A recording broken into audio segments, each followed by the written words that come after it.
Good morning and welcome to Sunday service with the Unholy Mole. I'm here with the Godless Iowan, Staggers and Jags, and Mrs. Snarky, and I'm gonna interview Godless. Godless or something Godlesses. I'm gonna interview the Godless Iowan and Mrs. Snarky. Wait, you're gonna have Godless Engineer? Holy crap! I can invite him, but he's on vacation, so I don't doubt he'd come right now. We interviewed him a couple months ago. Yeah, I did him a couple months ago. He was actually one of my first, and then I had some personal issues and had to fall off the map for a little while. But you know how real life gets in the way sometimes. Yep. Yeah. But anyway, welcome, guys. I'm love to have you here. So I guess my first question I'm going to go ahead and I'm going to do Godless Iowan first, and then I'll do Mrs. Snarky afterwards. I thought for convenience I'd just have you both on at the same time. I'm sloppy seconds. I'm sorry it has to be that way. I'm sorry it has to be that way. He's that makes you the main attraction. Yeah, you're second. He's opening. Yeah, you're the headliner. Look at it that way. I'm the headliner, and he's just like the whatchamacallit. Gotcha. Yeah, your main stage, man. Don't worry about it. Yeah. You're Ted Nugent. He's the local band. No, compare me to Ted Nugent. How about is Slayer better? You want to be Slayer? No. Who would you like to be then? I'm just Sparky and the Spunky Bunch. Yeah, you never heard of this act. They're okay. They don't quite have their sound levels in order, but you kind of like a bunch of heavy metal covers of like folk music. Oh, there you go. Like Leo Maracchio. There's a hole in the bog and a bog and a tree and a tree and a hole in the. I'll be happy being the Metallica cover band. All right, that's fine. Or Bob Dylan goes metal. Yeah. Cool. There's a cover album of Bob Dylan songs that's all done by all kinds of different musicians. Ziggy Marley did a couple songs did one song, and Flogging Molly did one, and there's a few. It's pretty cool. Oh, my brother bought me a CD one year for Christmas. He thought he was buying me the Black Album, and he bought me what was called the Blackest Album. Oh, yeah. It was like an electronica version of Metallica. It wasn't very good. Right. That doesn't sound very good, actually. It had Inner Sandman on it, but it was mostly just electronica music, and then every once in a while someone would say Inner Sandman, which is not even a part of the song. If they made a remake and didn't even listen to the original. Yeah. Or they just were like, we should put the words Inner Sandman in it because it should be in there. Because people won't know what this is. Right. Yeah, that's silly. Okay, well, GI. So the fucking interview, Mole. Can you keep this thing on track, please? Usually I do. I'm trying. So GI, you were raised Pentecostal, correct? I mean, you grew up in the church. Your family was religious, I take it. Yeah, my grandfather was a Pentecostal minister. My great-grandfather was a Pentecostal minister, and my great-great-grandfather was a Baptist minister. So ministry was in the family for years and years. My mother and father were a traveling singing group, along with my aunt in the Pentecostal church. Yeah, that is one thing about the Pentecostal church I do like. I do like the music. I mean, as weird as it sounds, as an atheist, I enjoy hymns. I just think they're fun. They're fun to play. They're fun to sing. I enjoy hymns. I don't know. It's weird. I like music. I like a lot of the old folk and country music, and a lot of that's got a lot of religious. Yeah, like old Hank Williams. You know, I Saw the Light and stuff like that. Yeah. Mm-hmm. So. When did you get your first inkling of something's wrong? You know, like, I mean, what was the catalyst, do you think, that made you realize I'm losing my faith? Okay, so one the very first thing was my a Thanksgiving dinner with the whole family. one of my cousins didn't show up, and we called him, and he said, "Oh, I'm not feeling good. Go ahead and have a good time." We were like, "Okay," so we finished up. Well, later that night, we got a call that he had shot himself, and I was the minister for most of my family, so I knew that that next Sunday I would have to prepare some kind of sermon that was comforting and trying to help out. So I did, and I got to church, and the first thing that I heard when I walked through the doors was two older women talking about how sad it was that my cousin was now in hell since he had committed suicide. And something snapped in my brain at that moment. I basically tossed out the sermon I had prepared. And when I went up and gave my sermon, I said, you know, if God is the kind of person that would send a tormented soul like my cousin to hell, then that's not a loving God and not one that I could worship. And I think most people thought I was just grieving at the time, but that was really the start. I didn't realize it yet, but from that point on, my faith would become more and more liberal. And I would get to the point where I couldn't even read the Bible because it was just disgusting. And yeah, I mean that's really what started it. Yeah, and I could see how that would definitely have a huge impact. Did you go to did you have to go to some kind of Bible college to become a Pentecostal minister? I got my license through a local non-denominational Pentecostal church. Basically, the church I went to saw any kind of college ministry as evil, as worldly, and they didn't want a college-taught preacher. I have a follow-up question. How much did that cost you? The license through the Full Gospel church that I got my license with, I think it was $100. Oh, that's not awful. I mean, yeah, that's not bad. I'd throw more than that on the floor. Yeah. So did you have to be mentored by another minister, and then they showed you the ropes kind of thing? Or did you just say, "Hey, I want to be a pastor and I love Jesus," and they wrote you out a certificate? How does that work exactly? I had to be under a head pastor for a year until he would sign off on me. And then once that was done, then I was fully licensed. Okay, because they can't have you out there spreading hearsay. You can't be doing that, being a heretic and all that. Yeah. Yeah, that makes sense. That makes sense. So, how long after I'm sorry to hear about your cousin, by the way. I've had some tragedy in my family as well, and it is rough. I could see the plus side of having the comfort of having a God when a tragedy happens, but when that's the first thing you hear, that would make you explode. But from that time forward, moving forward, how long did you continue to minister to your congregation?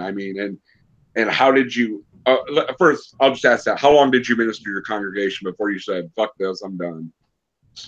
It was about 3, almost 4 years. Oh wow, that's a lot of cognitive. That's my next question was how did you deal with the cognitive dissonance of losing your faith but still having to write a sermon Sunday after Sunday after Sunday? I'm sorry, I answered that incorrectly. It was almost 2 years. It was almost 4 years until I completely decided it was no longer any type of Christian. But it was 2 years that I continued in the ministry.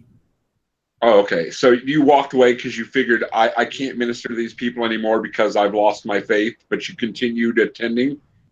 I continued attending for a short period of time. Then I saw myself as more of a deist than a Christian. And from there, I became agnostic. And then from that point, I realized, no, I'm really just an atheist. I don't believe anymore. But you just to be clear, you ministered for 2 years.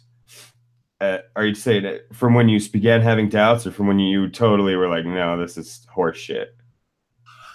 I ministered for about a year with just doubts that kept mounting. But I realized that I no longer believed in the Christian God about 6 months to a year before I actually left the ministry. Okay, that makes a lot of sense. Yeah, That would be it does. about. I would feel like that would be about the amount of time it would take a normal person to go. I can't really do this anymore. Fuck. How did you? How did you announce it? Like, one Sunday, did you get up there and be like, "I'm sorry, but like I've lost my faith. You guys need a new minister." I mean, how did that work? I mean, did you try? I mean, obviously, you're probably. If you're anything like my father-in-law, I mean, they're tight knit. The community's tight knit. They talk to churches all around the community. Did you try to talk to other ministers? And like, I'm sure you tried to find your faith again, right? I'm sure that that was your first response. I imagine was trying to like, oh no, this is wrong. I need to find my faith again. Well, yeah, that first year, as my doubts just kept building up, I spent that whole time praying more, reading the Bible more, fasting, everything that I possibly could to restore the faith. I talked to other ministers, and one minister told me that every pastor goes through times where they don't believe in God. You just have to basically fake it until you make it again. And that just didn't sit well with me. Wow. But throughout that entire time, my ministry went from being fire and brimstone fundamentalists to probably the most wishy-washy form of Christianity that you could find. Right. So yeah. So you went from like straight Pentecostal to like non-denominational. Jesus loves everybody, no matter what, kind of almost, right? Oh yeah, kind of, I mean, okay. and I started reading philosophy, and I'd use a scripture, and then I would talk about some kind of philosophical concept for my sermon. Mm-hmm. And it was really weird because people really enjoyed those sermons and would talk about how spirit filled they were. But I was like, I wasn't talking about God. Right. Yeah, that's kind of like what we were talking about before we started, like that, like the philosophy of religion. I mean, in a nutshell, I mean, the Bible's fucking horrible. I mean, let's face it, it's horrible. But there are some good tenets in it. I mean, that were needed at back in the day to keep society held together. It was a glue to hold society together. I mean, people, it helped people come together. I could see why religion was important 2,000 years ago. It makes sense. It makes sense. But still, I still think that's a poor argument, because perhaps religion was needed to do some of the good things that it did, but look at all the bad things it still did along the way. Like all the sacrifices and shit like that coming along with it. Like, okay, they're teaching people to cook their food and wash their hands, but they're teaching people that they have to sacrifice their firstborn kid too. Right. Or you got to stone your daughter to death, that kind of shit. Yeah, it's pretty bad too, I suppose. Well, I am an anti-theist now, and a lot of people don't quite grasp that. But when it comes to the good things that the church has done for, over 1,000 years, if you wanted a large group of people, they were found in churches. And so, yeah, the church did a lot together, but was it because of the church or just because they were a large group of people that wanted to have other people? And so I think there's better ways that we can go about it now than in the past, when religion was basically the key focus of everyone's life. Right. Well, it served many purposes too. One, it brought people together, it kept people in line, and it gave a hierarchy and a patriarchal structure for society for one guy to fucking be in charge of everybody else.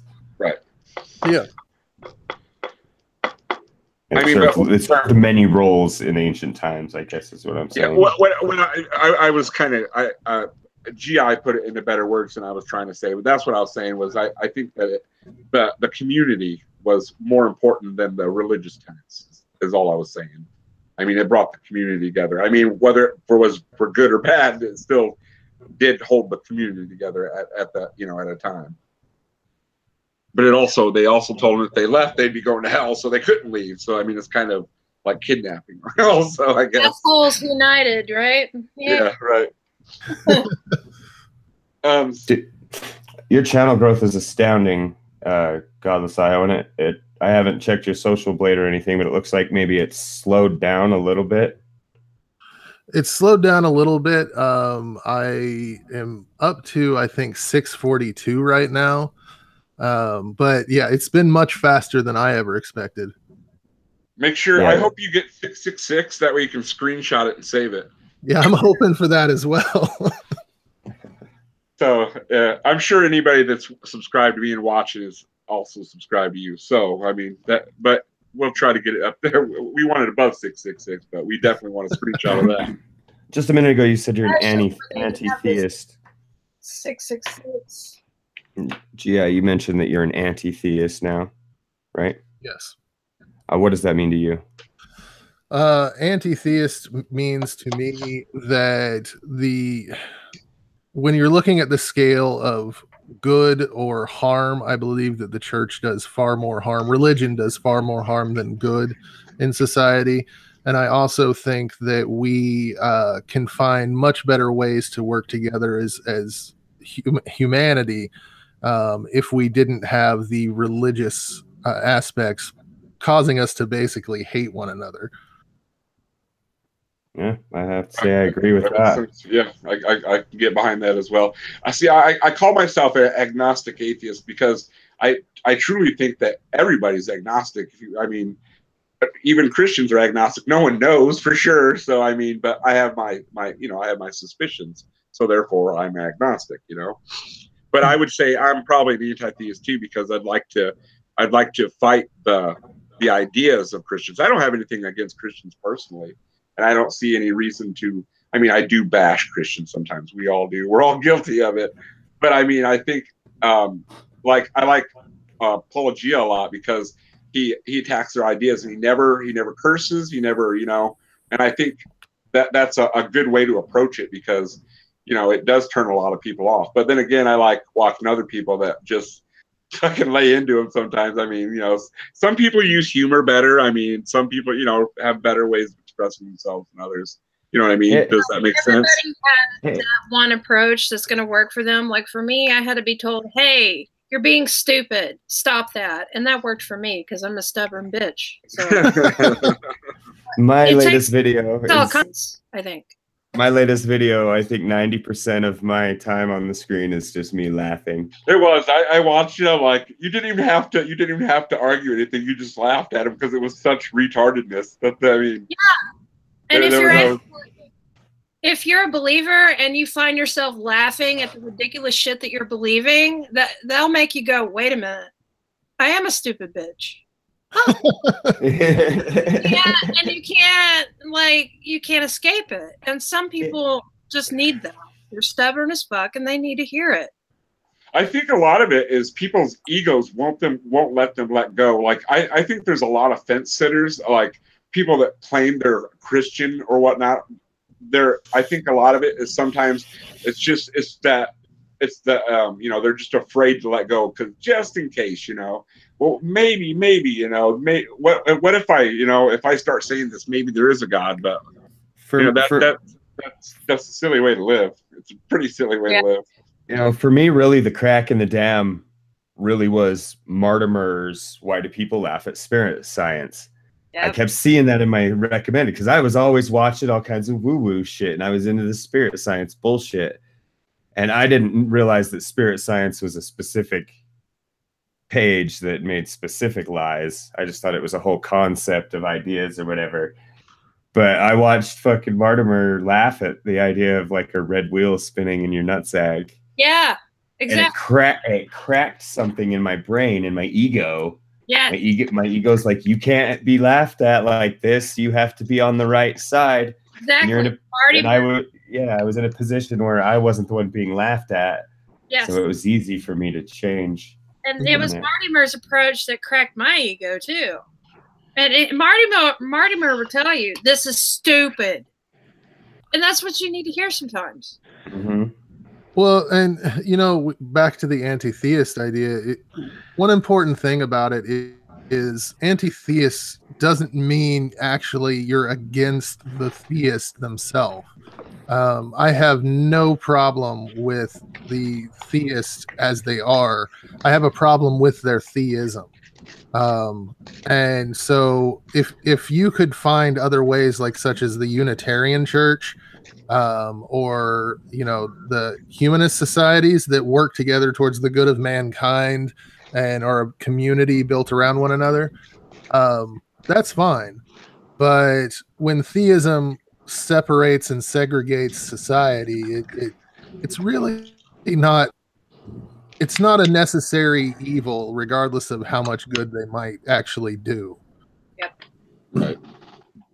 And another thing is, like, with all the sects of Christianity, I mean, they all say they have the same goal, but they spend so much time fighting each other that, I mean, I like you said, we could get a lot farther with secular ideas than we can with religious ideas, because how can they get anything accomplished if one church across the street from another church can't, just because they don't agree on just say one tenet of their religion, that makes them enemies? I mean, that just doesn't make any sense. I mean, you're not going to get anywhere in life. If their goal is to fight each other, then they succeeded on that. Right. Yeah. When I was a religious person and a minister, there was only about 20 people that I considered to be saved. And those were people that were in my church with me. The people in other churches around the community, they were all unsaved and going to hell because they didn't get it right. Right. And even other churches in our own denomination were wrong because of certain things that they didn't teach quite right. Like Girl Scouts or something. We got to hate the other troop because reasons. Yeah, like competition. Like, no, I'm gonna be on Jesus' team. You guys got to sit on the bench or some kind of thing. That kind of thing. Yeah. I mean, if I would have to say that if there is a hell, there's going to be a hell of a lot more people there than there is going to be in heaven. There's going to be a hell of a lot. Well, yeah, that's I think the Bible makes that clear. And I think I'd rather be there anyway. I don't want a bunch of squares up in heaven. Who the fuck wants to hang out up there? Probably boring as shit. Oh yeah. Just singing praise the Lord. See, I always believed that you just go back to the source. That was my concept of heaven. Like, your soul just becomes part of God's soul again. Yeah. Yeah. See, I was never religious at all. So, I mean, like, I've always kind of found it, like, I'm like, this shit's silly. I mean, like, even as a child, I'm like, this makes no sense, man. Like, how the fuck did one guy get a bunch of animals on a boat? This makes no sense at all. This is retarded. Even as a child, I thought that. I'm like, this doesn't make any sense at all. And I don't know. And like with me, I have the complete opposite experience. It's hard for me to imagine growing up not being religious. And my daughter is a good example of that. She'll come to Mrs. Snarky or I and be like, do people really believe that this guy came back to life? And it's like, yeah, they do. That's like, did you really believe in Slender Man? Yeah. She did. Yeah. So how was it when you finally left? I mean, did they try to did they instantly be like, oh, wash my hands of this guy, or did they try for a while, like, to come over and be like, hey, you got to come back, or did they just cut you off completely? Well, okay, so we'll go back to just before I left. I got to the point where I realized that no matter what I said, people weren't actually listening to me. And one day in the middle of a sermon, I just stopped what I was talking about and started saying the plot to Star Wars. No one called me on it. And that day I was like, okay, this is just a bunch of bullshit. And I sat in the church and I was like, my marriage that I was in at the time was falling apart. I wanted a divorce, but the church wasn't going to let me get a divorce and still be a minister. And I just sat there and was like, okay, God, right now is the time that you show me something or I'm done. I sat there for like an hour. Nothing happened. I went home, told my now ex-wife that I wanted a divorce. She goes, "You can't, it's against your faith." I said, "I don't have a faith anymore." And the next Sunday she went to the church and told everyone that I was a cross-dressing, homosexual, womanizing, satanic atheist. Well, how could you be a satanic atheist? That makes no sense. and so what I'm picturing is Rocky Horror Picture Show. Yeah. And that movie always gets me a little bit excited in weird ways. But yeah, she went to the church and told them all that. And I didn't hear anything from anyone in the church. They basically just stopped talking to me. And if I saw them in like a store, they avoid me. And just, yeah, I lost my community basically in 1 week's time. Yeah, that must have been crushing. I mean, but that probably showed you right there that these people didn't care all along. You know, I mean, if something like this, I mean, you'd think they would rally around you. I mean, that's supposed to be what Christians are all about, right? Oh, we love you, no matter we love the sinner but hate the sin kind of thing. So yeah. I mean, that just shows you right there that is absolutely not the case. And then you find the atheist community on YouTube and Twitter, and it's like real acceptance.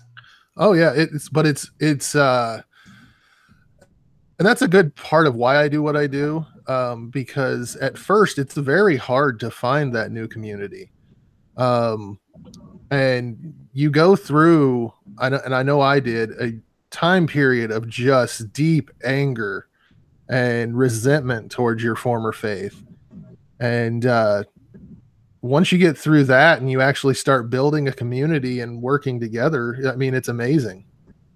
Yeah. And the thing is with our community is there's no expectations. I think that's the better thing about it. I mean, there's no rules, you know, like, oh, well, you don't believe exactly the same thing as me, so I'm not going to be a part of you. That's you know, they're the ones that, like Caitlin just said in the chat, they're the ones that lost out, really. They're the ones that lost out. They really are. They really are. Like I got a question about, since you're a minister, I mean, when it comes to like prayer, did you ever how did you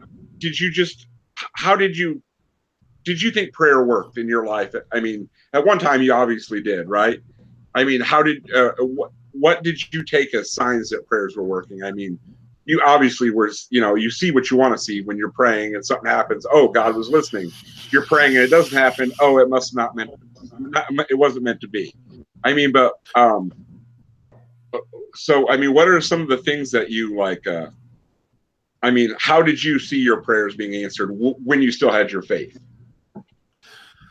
A lot of it has to do with confirmation and hindsight bias. Like you would say general prayers, like I hope I have a good week. Well, if you had a good week, well, that was an answered prayer. Or I hope that this person gets to feeling better. Well, then they get medicine and they feel better. Well, that was an answered prayer.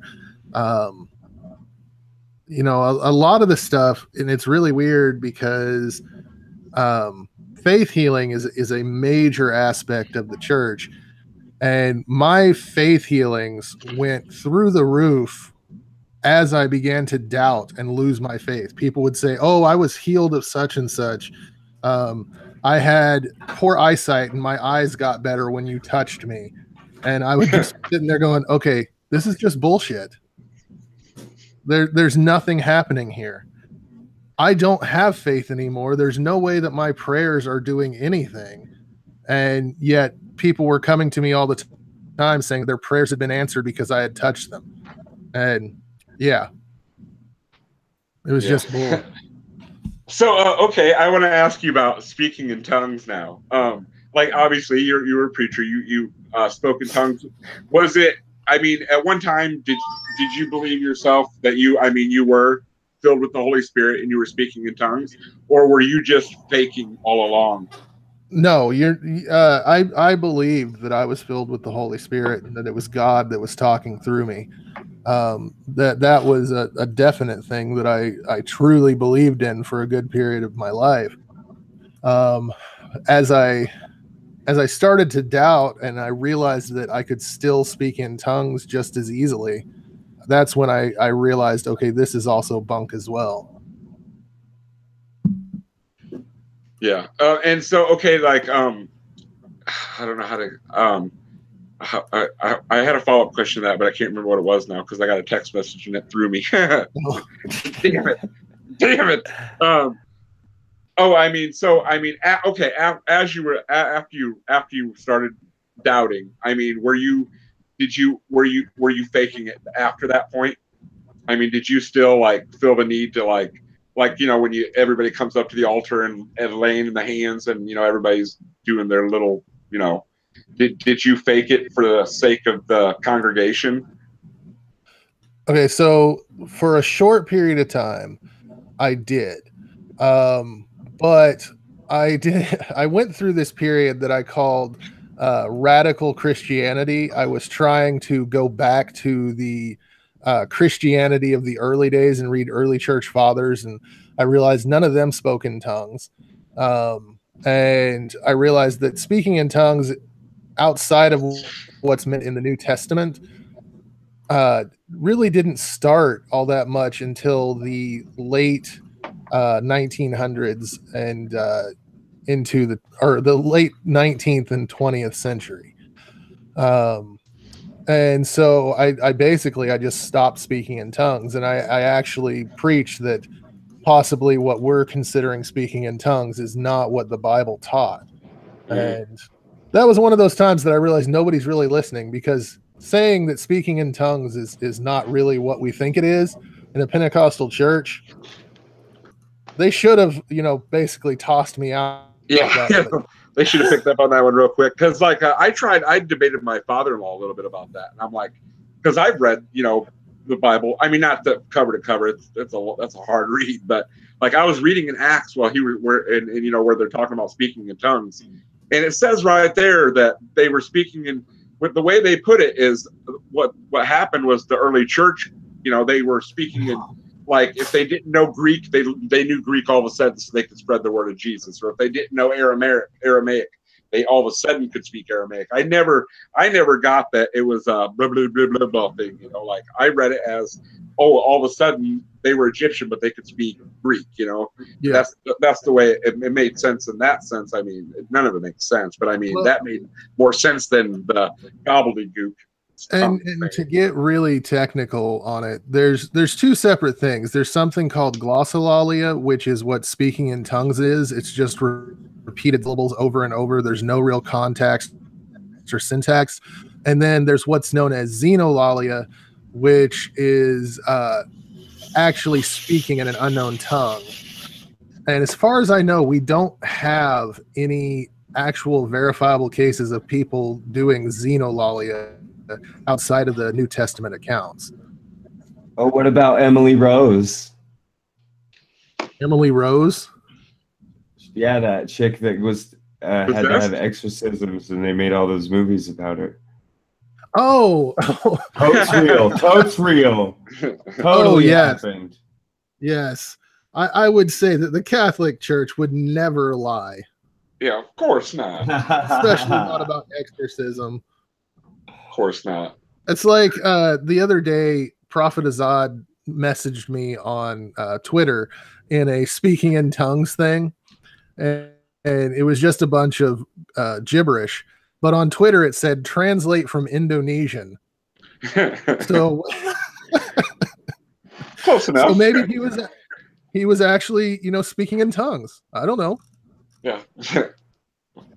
So yeah, the tongues thing. I mean, the first time I witnessed it, I mean, like I said, people are like touching me and shit. I'm like, this is fucking weird, man. Like when I went to church with her, I'm like, and like I want to, like they're convinced that they're doing it. I mean, so I wonder if it's just like an emotional response to all the people around you and everybody's wrapped up in the moment. I suppose to them it's real. It's very real to them, I imagine. So everything about the Pentecostal service is built to bring you to a euphoric state towards the end. the music will generally, and you can tell me if this has been your experience, it will go from slow songs to fast songs to slow down to fast to slow. It's all meant to up your dopamine levels to a point where you enter a euphoric state. And that's when the speaking in tongues and the supposed miracles and things like that all occur. Yeah. Well, it's like that's pretty close to what I've witnessed. Like I've noticed I went to a few church services, you know, because my son's 5, and I mean, how do you explain to a 5-year-old, hey, your mommy believes in God, but your daddy's an atheist? I just don't. So, but like, I tell him that I don't believe in God because I think it's ridiculous. Well, but yeah, that's what I tell my kids. I don't think I'd have a girlfriend after that, so I might want to leave that one out for now. You know, for now, I'll leave that one out. But like I find that hard. But like he'll be like, Daddy, why don't you go to church? I'm like, I gotta work, or you know, I always give him an excuse. I mean, I don't know what to tell him. But I have realized that like my father-in-law told my girlfriend to ask me not to come to church because he could see the contempt on my face when he's preaching. Like I must have like I try to hold it in, but I must be like making like I must be sneering or smirking or so. I don't know, but you got resting skeptic face. Yeah, doubtful look on your face, like, yeah, come on. Yeah, that's probably what it is. But like, he's like, yeah, Tim doesn't have to come to church anymore. So like, I don't. Yeah. Here's what you do. You take the kid aside when nobody else is around, and you say, "Hey, kid, here's what you're gonna do, kid. Next time you get a loose tooth, don't tell anybody about it, and stick that shit under your pillow and see what happens.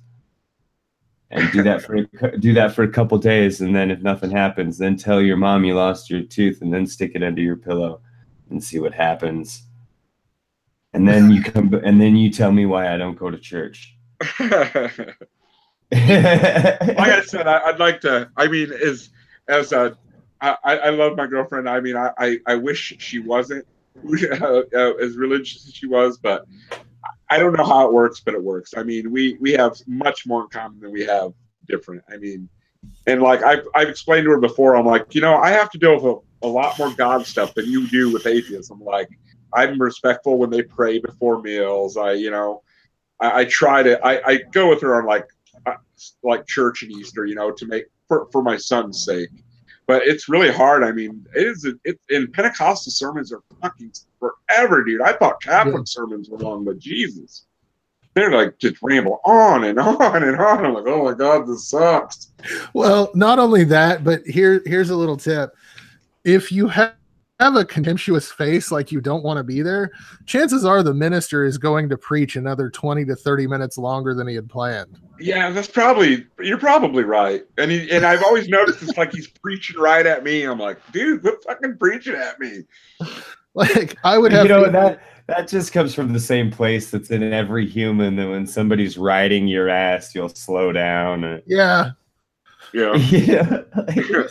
We used to have people that would, like, right at noon, they would start jingling their keys and stuff like that, as if, hey, it's time to end this and it's time to go home. And the second I would hear keys jingle, I'd go, okay, we're all going to gather around for a prayer service now.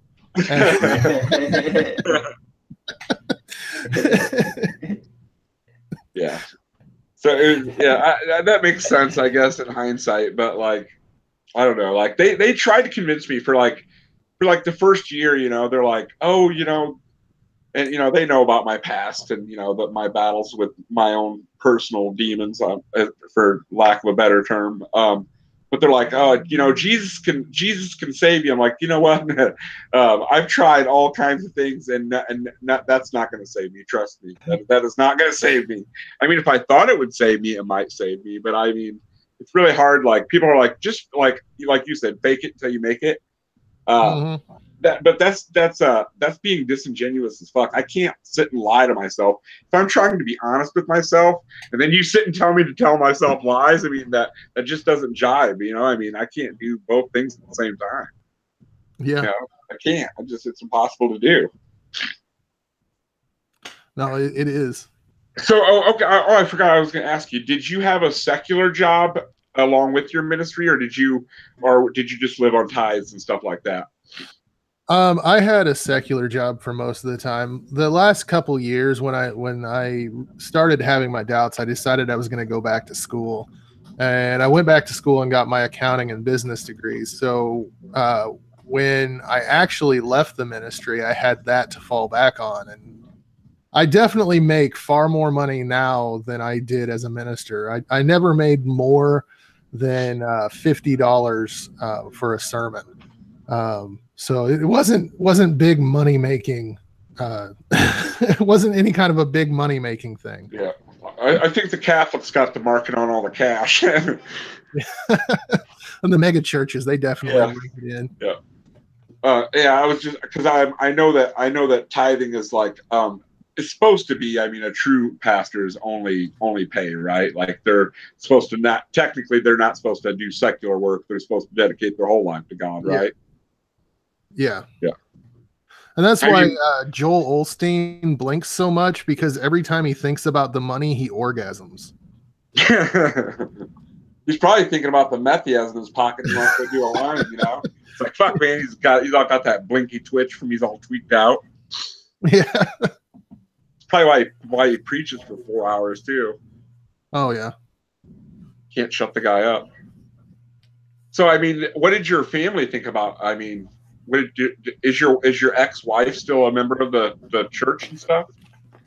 No, after we split, she became super ultra religious for about a month and a half, and then she moved in with some kind of drug dealer, and they ran off to Mexico, as far as I know. Wow, what a change. So leaving the faith was positive on my side of things. Probably, I mean, meth's a pretty bad drug. Yeah, it is really, really bad, actually. I mean, and you live in Iowa. I mean, Illinois and Iowa, we have pretty bad meth problems. I know we do in Illinois, and I'm pretty sure Iowa does too. I know some people from there. So Iowa used to be the meth capital of the U.S., and then West Virginia took that over. I didn't know that. I mean, I'm out of the scene now, so I don't know what's really going on. I mean, I can look around me and tell, you know, I still see old people in my life, and I'm like, oh well, they don't look too good. They're not living so well. But so when what drew you to YouTube? Was your losing your faith? I mean, were you looking for other answers? Is that how you discovered the atheism community on YouTube? Sorry. I did a blog for almost a year before I got into YouTube. And I was really I started it because I wanted to put down my deconversion story. And I started writing that. And as I did, one of the first people on Twitter that I became friends with was Staggerson Jags. And I had already watched a few YouTubers. Like I had watched Godless Engineer and Godless Cranium and Inane Dragon, but I started watching Staggerson Jags, and he was actually the first YouTuber that I subscribed to. Wow. And after that, it just, I mean, going through recommended videos and things like that, I found a lot more. And making the jump to YouTube was from watching Holy Kool-Aid's State of the Atheist Union. Mm-hmm. And it was just very encouraging to become a content creator, and that it wasn't as hard as you might think. And so I made the jump. I told Mrs. Snarky that I was going to do it. And then I contacted Staggerson Jags and got information on the mic and the equipment that I needed. And unfortunately, I didn't realize that I needed to understand a drop-down menu. Oh, hey, dude. You know what? I think I made the exact same mistake when I first started trying to record shit, man. I'm like, why does it sound so tinny and far away? I might as well have used the mic on the laptop. And it turns out using the mic on the laptop. That's what was going on. Exactly. And I thank Cirrus the Skeptic for actually pointing out, getting me to the point where I realized that it was a drop-down menu. But yeah, I've had a lot of help since getting on YouTube. And everybody, pretty much everyone has been completely supportive and helpful. I can't say everyone, but I don't like generalities, and there have been a couple of dicks, but pretty much everyone's been very helpful. Yeah, for the most part, I would say like Casey was saying in the chat, that not all of the atheist communities are the same. I mean, there are some outliers that aren't exactly as forthcoming with their supportiveness, or maybe they're just too wrapped up in their own life to give a fuck about anybody else. I don't know. I mean, I can't speak for anybody besides myself, but I do think we have a very strong community of the people that we all chat with each other, we all talk to each other. It's very, very supportive. I mean, it's pretty. I think it's pretty amazing, to be honest. I mean, it's amazing to have people like I hit Godless Engineer up and I'm like, hey, dude, can we come on my channel so I can interview you? I have less than 100 subs at that time. He's like, yeah, sure, no problem. I'm like, really? I'm like, I was amazed, And then I started talking to Godless Cranium, and I was just like, I was amazed that they're like, and Godless Cranium's like, yeah, I like your attitude. He's like, you're a smart ass. I'm like, well, you've watched it? Like, you watched my stuff? He's like, yeah. I'm like, wow, I was amazed that like someone like that was watching me. I'm like, so I mean, I think that we kind of underestimate ourselves a lot. As a whole, humans do underestimate themselves. I think that the nature of YouTube kind of brings like some real people to the table. Like, nobody's special. Nobody thinks they're special. You know what I mean? At least that's my assessment. For the vast majority of people, I think everybody feels a lot like we do about it, whether they've got 500 or 600 subscribers, or they've got 5,000 or 6,000, or they've got 50 or 60,000. Yeah. It doesn't seem to me like these people lose too much humility. Right. Then the community's great, and it's I found it so much easier to engage over this medium. It's still hard for me to actually like fully engulf myself into any sort of community, even across the internet. I still sort of sit at the outskirts, I feel like, but it's so much easier, and it's so much, it's nicer because you don't have to, as soon as you realize you don't like somebody, you don't really have to deal with them ever again. I think is what makes it easier. You just find the good people. It's like the difference between Facebook and Twitter. On Facebook, it's like, everybody from the community, I mean, that you grew up with, and like, so you're going to be judged more harshly than you are by people that are, the anonymity thing, I think, makes it a little bit easier. Yeah. The like you said, being able to work with people. When I messaged Godless Engineer the first time and he messaged me back, I nearly fucking passed out. It truly shocked me. But he has been so supportive and helpful. KC is like the backbone of this community. She is constantly working to help put people together. And the one person that was the people that I don't really, that I say are dicks, and I'm not going to name any channels, but there's some out there that just seem to be in it for views. And so they take on the most controversial stances possible. Right. And so like one guy I had an issue with, he messaged me and goes, can't wait to see your response video to me so I can respond to it. I was like, I'm not even going to fucking bother with that. That's not my thing. Like, I'm not look. You're all special. Sorry, there's chaos in the chat. Everybody's special. I just want to make that clear. We're all special in our own way. I didn't mean to offend anybody. Thanks for the participation award, buddy. I've always wanted. Everyone is special and unique, just like everyone else. Yes, exactly. You are all special, individual, unique snowflakes, and when you all come together, you make a homogeneous white paste.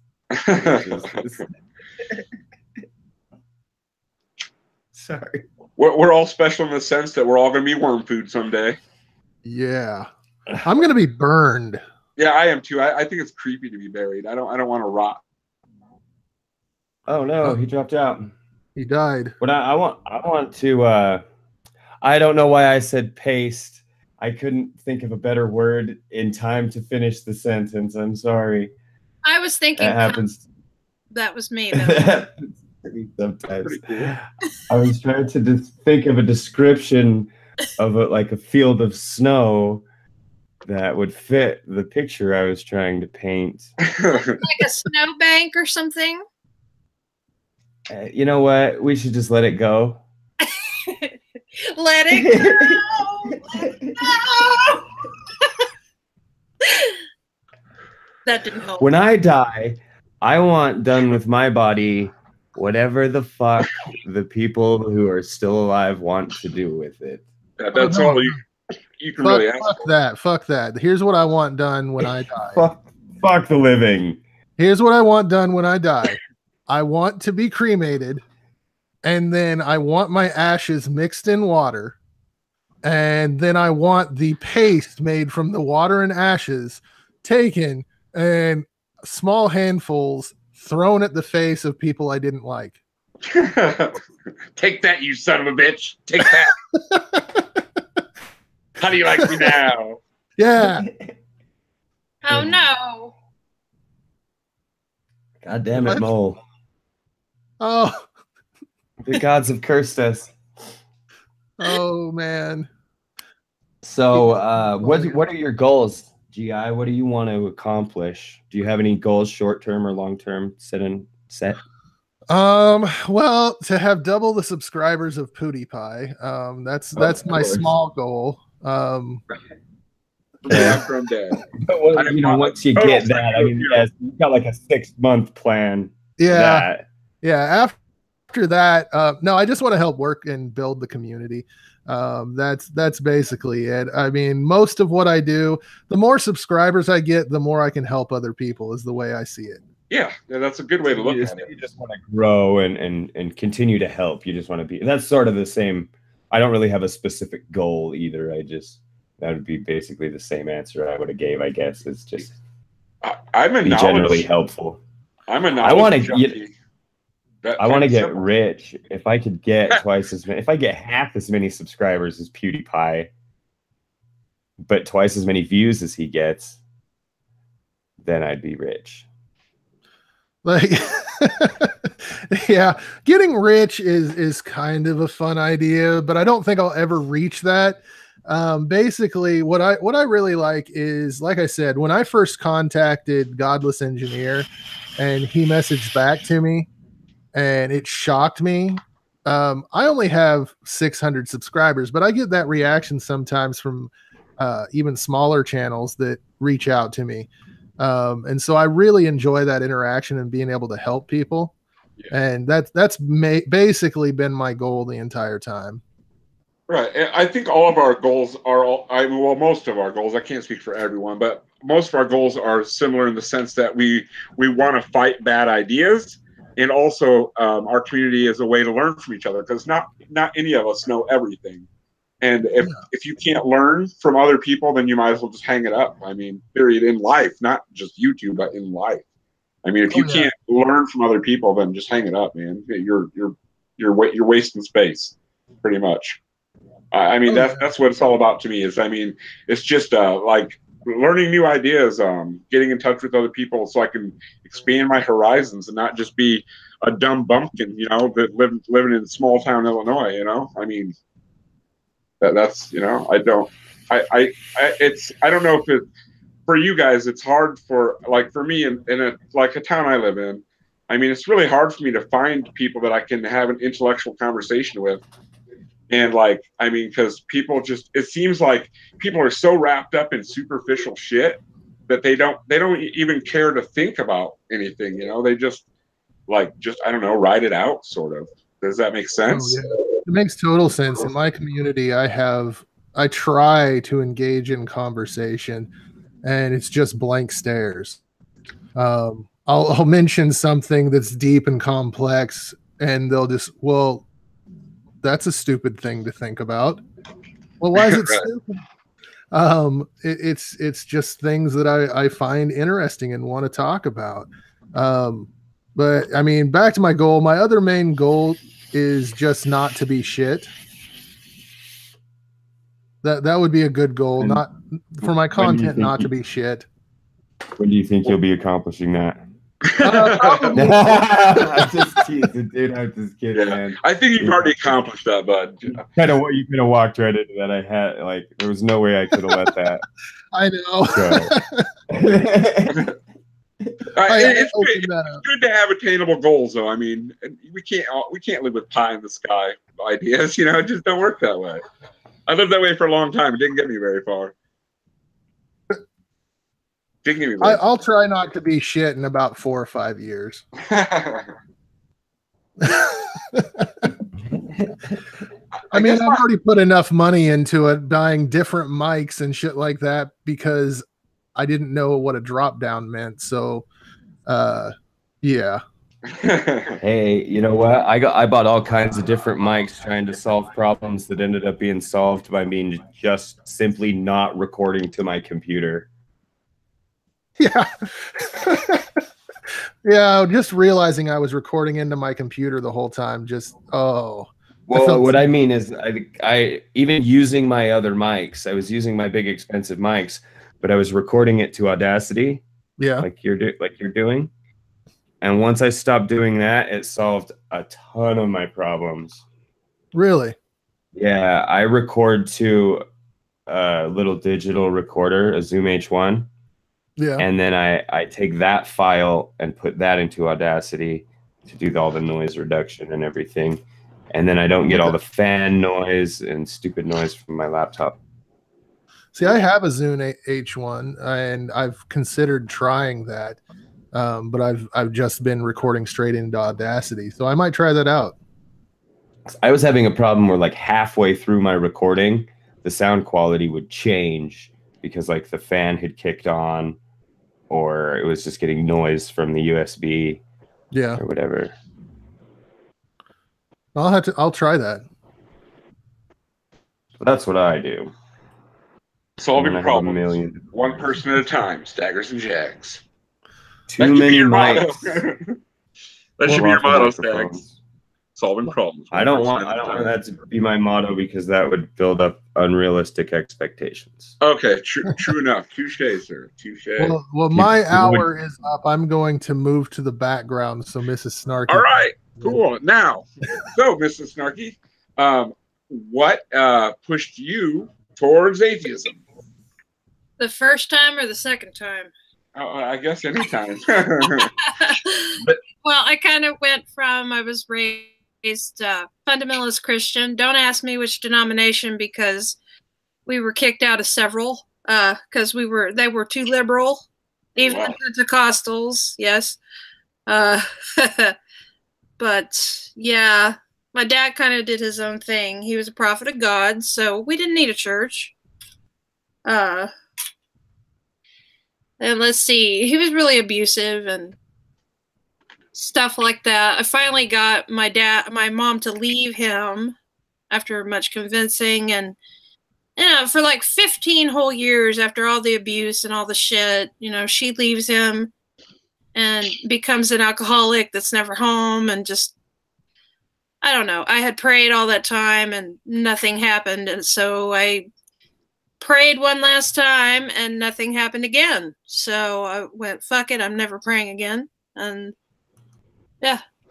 Huh. And did you go straight to atheism from that, or did you try other avenues first? Well, for a long time I considered myself atheist, but I still had this whole maybe there's a spiritual aspect to life from that time that I was a teenager. And so my mom died when I was about 27, 28. And when that happened, the whole spiritual thing just kind of reared up its ugly head again. And I started looking into woo.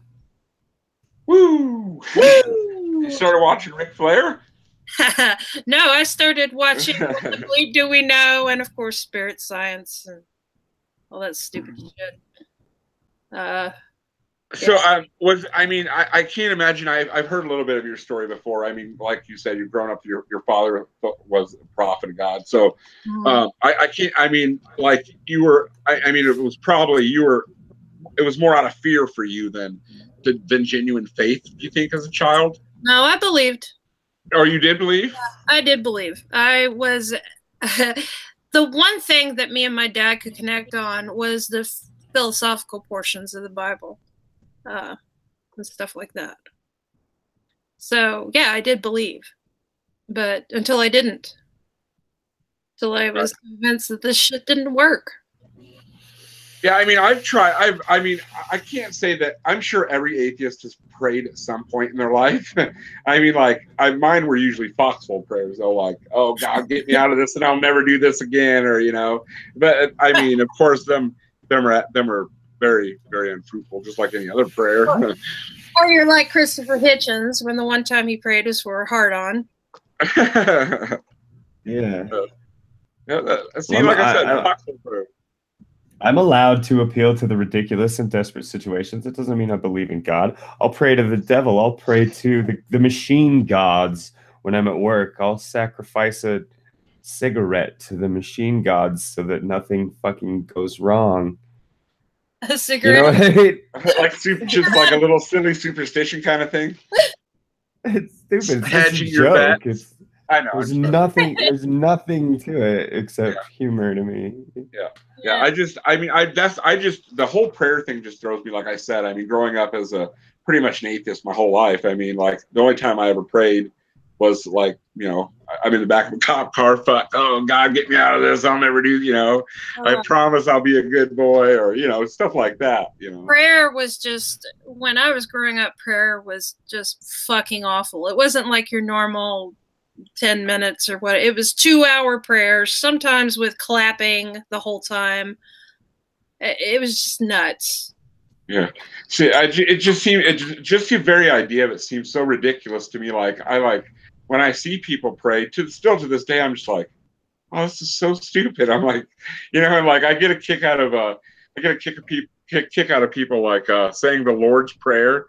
And then, like, I always fuck with them, and I'll end it with shalom when they're saying it. They're like, "Why are you saying that?" I'm like, "Well, because that's a Jewish prayer, not a Christian prayer." Oh, it is not. I'm like, "Well, it most certainly is a Jewish prayer." I'm like, "But if you don't want to believe me, you don't have to." Yeah, it is. Go ahead. So then, so you got into woo? Do you mean like kind of like stags, like spirit science and like seances and shit like that? To be honest, I was more into the occult. Okay. I was a practicing magician. Oh wow, magician. Cool. I've never met a magician. I've always wanted to. When I think of a magician, I think of an illusionist. No, like Chris Angel. I'm talking about a practicing wizard. Yeah. It was just you know, ritual magic and. Yeah. And did I mean how long did you practice that? I mean, I'm not gonna make fun. I'm not trying to make fun of it. I'm just that like, did you think that you were getting results from the magic rituals you performed? Of course I did. I wouldn't have done it for 4 years. All right, that makes sense, I suppose. But I mean, like, so what kind of results were they exactly that made you perceive them as working? Well, my goal wasn't to manifest anything in particular. Right. What I was looking for was it was more of an exercise in psychology. I was trying to heal myself from the damage that was done to me as a kid and all these other psychological problems. And really, that's what magic is about. It's like cleansing rituals and stuff like that. Well, it's inner reflection. It's an esoteric endeavor. So, yeah. Different.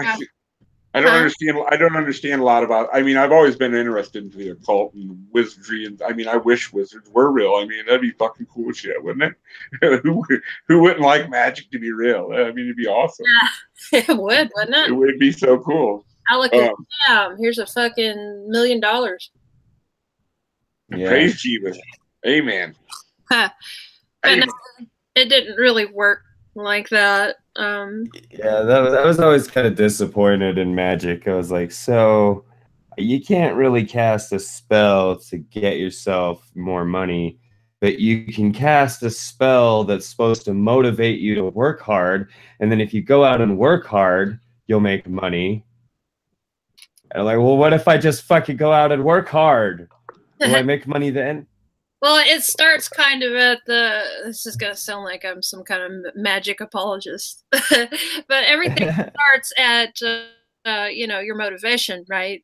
So Yeah. it's kind of a exercise in dealing with the subconscious mind and getting it in alignment with your will, more or less. Oh, sure. Yeah, and there's definitely something to be said for that sort of thing, you know. Yeah. It kind of centering your focus and your thoughts on something almost. A lot of it always seemed to me, Mrs. Snarky, like when people say prayer, you got to pray for things that are God's will. So you have to center your mind around the will of the universe. Am I right on that? Yeah, pretty much. And you know, that will of the universe in magic is essentially your own will, the will of your higher self, which is in the tradition. That's what God is, essentially. Well, it is, but it isn't. If it's just looked at in that regard, yeah, it's fine. It's perfectly harmless.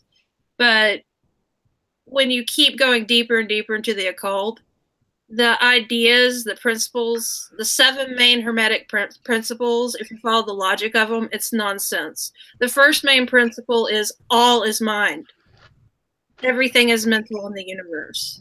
That alone presents a lot of conflict with reality, right?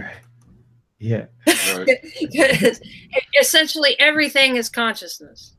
So therefore, this is how you can gain whatever it is you gain through your magic.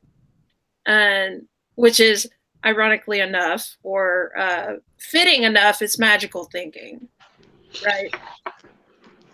Yeah. Okay, there's this guy I watch. His name is his channel's name is Flat Earth Paradise, and this guy is so. I mean, his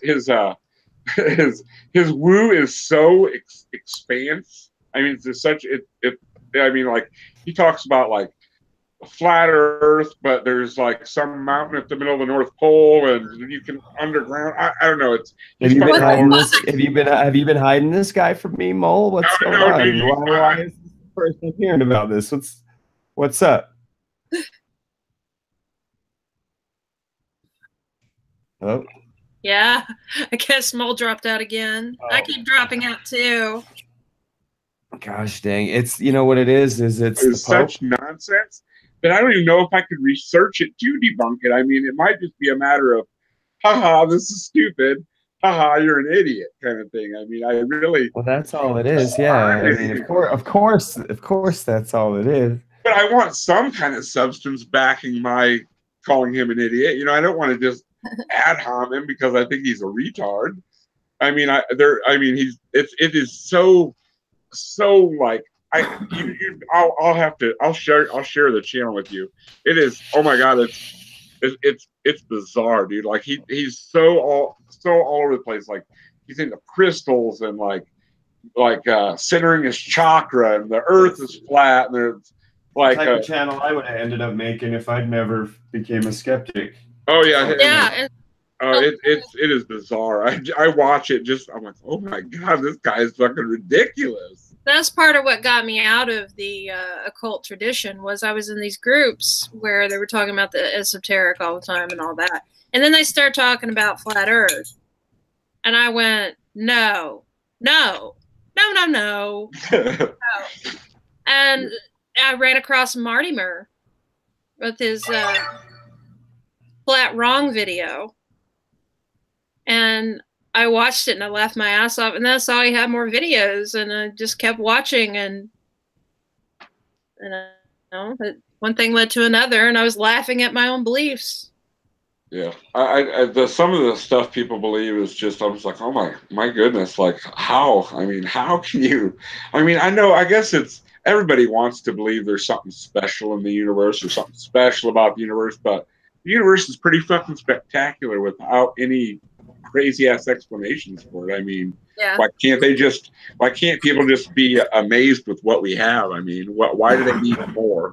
Is it a condition of the human spirit to want more? I mean, I say spirit loosely. I mean, obviously. Yeah. People want to, we like to think in terms of order and patterns and things like that. So we try to kind of push these patterns and this order onto the world, a world that's chaotic and doesn't give a fuck. Right. And we wonder why we're discontent.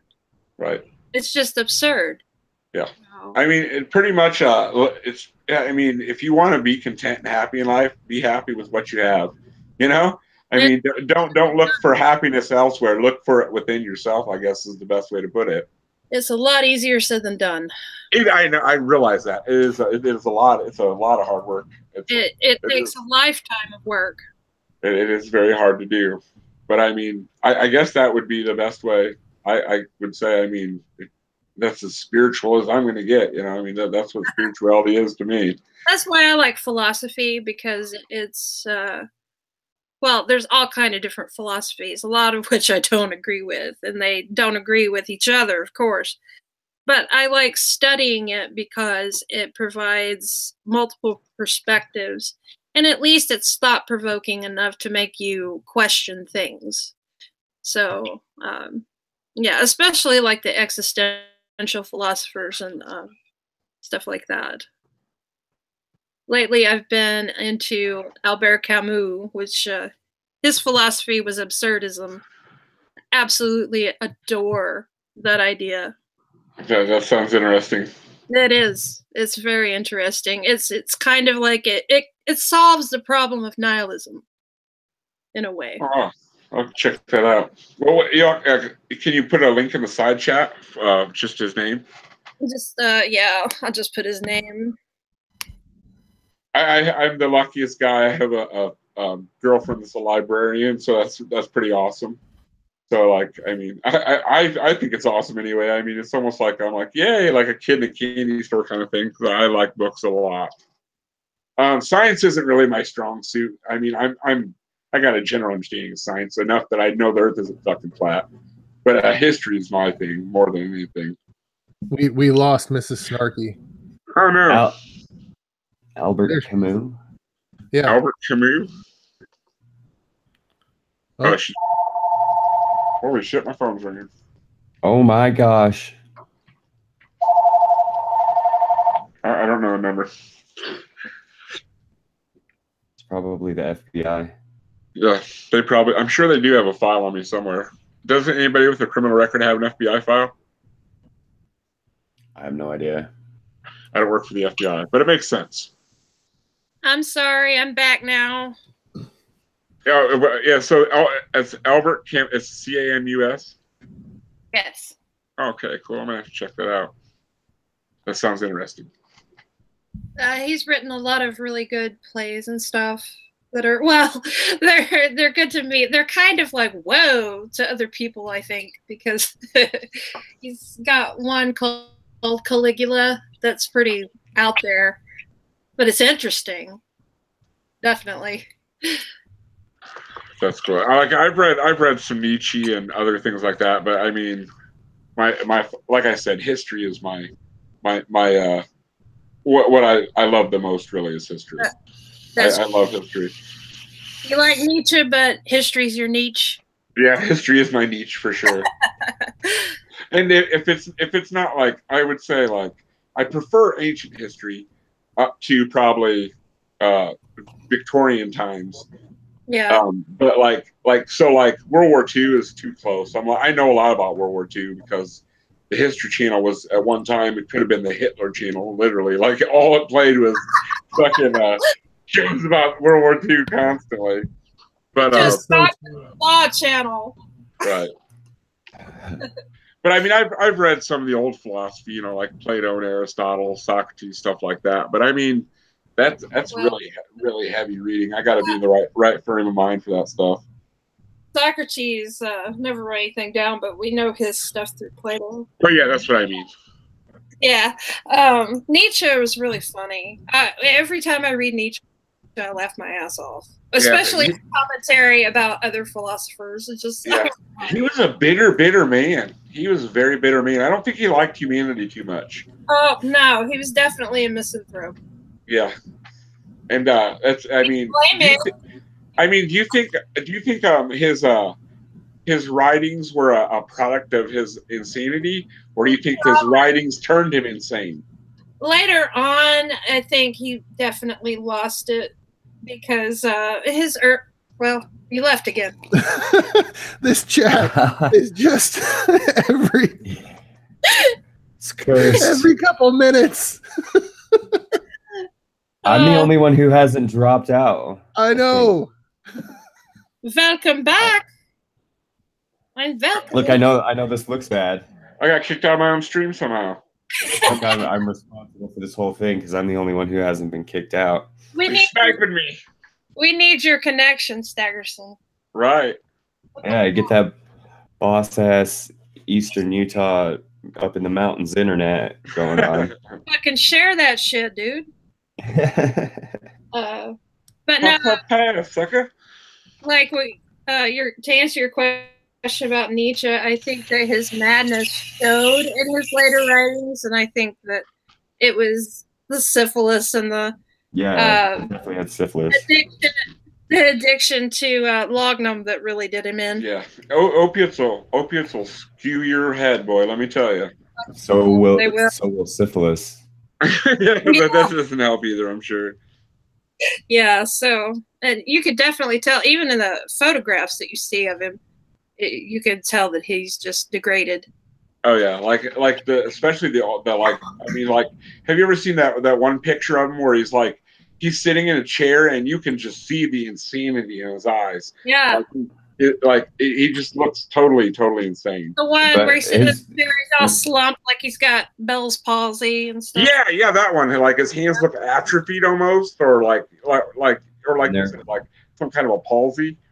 Yeah. They're just in complete denial about that because back then having syphilis was like, if you had syphilis, that was just a bad deal or whatever. You were a shit person. Yeah. And so they were in denial about it. They would never admit that he had syphilis. Yeah. I'm the same way. Every time they come in my room and find me covered in my own shit, I have to come up with a new explanation. It's like it was a wild party. Yeah. Oh, dang it. I thought I had to fart. Oopsie. Sharks. Shit all over everything, like all over the walls. Dang it again. Oh man, I hate when that shit happens. Shit does tend to happen. It does. Yeah. The most appropriate saying ever. Shit happens because it absolutely does. Did you say appropriate? I didn't, but that would fit. That'd be punny as hell. You gotta fit the poop in there somewhere. You guys are unbelievable. Yeah, I can't believe us either. Anyway. I just kind of killed it, didn't I? No, not at all. So, okay, now just a generalized question for the whole panel here. What do you guys think constitutes the difference between a cult and religion, or a religion, I should say, or are there any differences? Do you think? Well, typically, I would define a cult as something that's kind of newer and has a leader that's still alive and that they're following and adoring. And a religion is someone who died a long time ago who had a cult and it's still going on. That's how I see it. I mean, I don't see much difference, really. I mean, there are there are different kind of cults, or maybe different levels. Like there's David Koresh cults, and then there's just your regular run-of-the-mill Christianity. You know what? David Koresh was a playa and nothing more. That man was a pimp, and I'm sick of everybody talking shit on David Koresh. He was persecuted. He was murdered. He was a martyr. That was Jesus. That sounds like something my dad would say. Is that a libertarian? During the whole, he was extremely right wing, my dad, and he adored David Koresh. He couldn't believe that whole incident. Oh my God. And that's I can't. I still, you know what? I still can't. I can't believe that whole incident. It was still fucked up. I don't care. You know what I mean? It was. That was so bad about it was my dad was also stockpiling weapons, and we had our own little compound. I mean, if he was more charismatic, he would have had a bunch of girls like that. We have a legitimate Mad Max Thunderdome person in the chat right now who's probably going to get triggered by the Waco conversation. Oh yeah, he already did. He already did. We've got a straight up anarcho-capitalist here. I love you though, Matt. I mean, no matter what, he's not really an ANCAP, but if you get him in here, you can argue with him, and he'll pretend to be an ANCAP for you. Yeah. He's pretty good at arguing whatever you want to argue about, actually. Taxation is theft. I was just gonna say that I pretty much agree with what Mrs. Snarky said. It's the thing that really seems to separate cults is generally the leader is still alive. Whereas religions, the leader has died and time has passed. And so if you want to go with like the weakest terms for cults, pretty much everything can be labeled a cult. Yeah. I mean, a cult doesn't even necessarily have to be religious, I suppose. I mean, it's just a matter of, certain criteria. Meeting certain criteria, I should say. What I'm saying though is I think we should have harder definitions for what a cult is than just something that a lot of people agree with, because some people would label some people would label like the community of atheists online as a cult in a fashion. In a sense, yeah, like a cult following of a movie or something like that. Yeah. Right. So I think the separating factor is generally cults worship their leader, and I just saw they mentioned Scientology. Scientology is definitely a cult, but they don't believe their leader is dead. Yeah. They believe their leader transcended to the next form. Couldn't the same be said about Christianity? Definitely. I was about to say the same thing. Yeah. Well, if that's the case, then North Korea kind of has a cult. I mean, that's kind of, Yeah, they call like the USSR, when under Stalin's rule was the whole cult of personality, right? Yeah. Do you guys ever wonder, though? They sit here and they tell us all this stuff about North Korea and all the crazy, wild stuff that the North Koreans believe. And then in the same breath, they go, and in North Korea, they're telling their people that we believe all this crazy stuff. And it's like, wait a minute. You're telling me that they believe all kinds of crazy stuff. What's maybe, what I mean? I just wonder how much of what we hear about North Korea is true. I'm not a North Korean apologist. I'm sure they're horrible as fuck, but I just can't help but wonder how much of what we hear is actually true. Did you ever read the Vanity Fair article that Hitchens wrote about North Korea when he went there? No. I'll have to link it. Let me see if I can find it. I was going to say, I think there's quite a bit of truth to what we're told about North Korea just from people who have escaped from it. Maybe it's not as bad for everyone, but there's a documentary on Amazon where this filming crew from, I want to say it's Switzerland, was hired by North Korea to make videos that made it look great. And they just kept filming and then made a video to show just how much propaganda is put into that society. Wow. Yeah, I'll try to find what that documentary was called. What is it with Switzerland and North Korea? Like like the higher up officials in the North Korean party send a lot of their children to Switzerland for education. Well, because Switzerland, they're neutral. Oh, they're neutral. I mean but that seems a little not neutral almost to me, doesn't it? I mean, isn't that the opposite of neutral? Is when you're letting dictators move into your country and go to school there? It seems a little unneutral. You know what I'm saying? Well, Switzerland is neutral in the sense that basically they treat every country equal, or supposedly.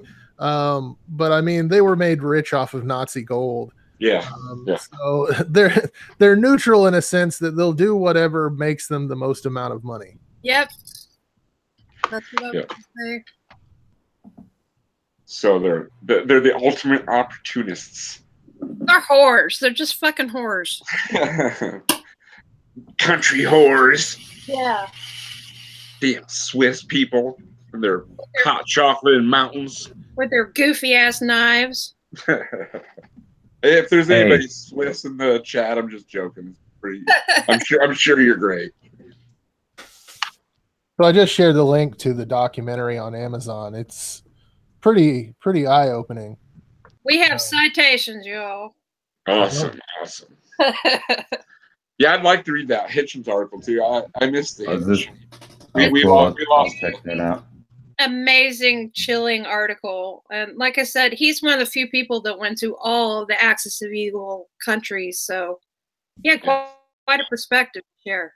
Yeah, and he's definitely my favorite commie, and I'm not a fan of commies. So, I'm just joking. Your favorite commie? Who's your favorite commie? I was joking. I was saying Hitchens was, but I was joking. I'm very upset with you, sir. Rolling in his fucking grave right now. I'm just joking. I know. No, we lost. The world lost a very intelligent, outspoken man when Hitch died. That's for sure. Yeah, we lost a lot of good sentiment too. Like, I like when he stood up and said things like, "What have you done lately to end the life of an Islamic terrorist?"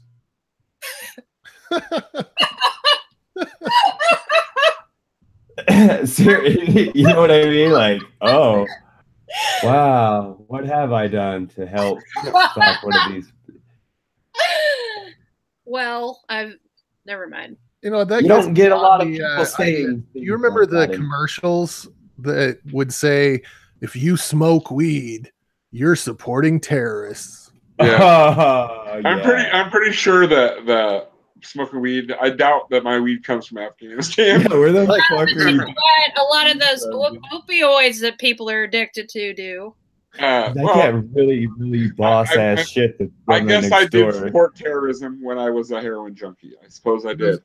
Those videos really should have been, if you smoke weed and are rich, it probably comes from terrorists. Because the Afghani stuff, that's not cheap.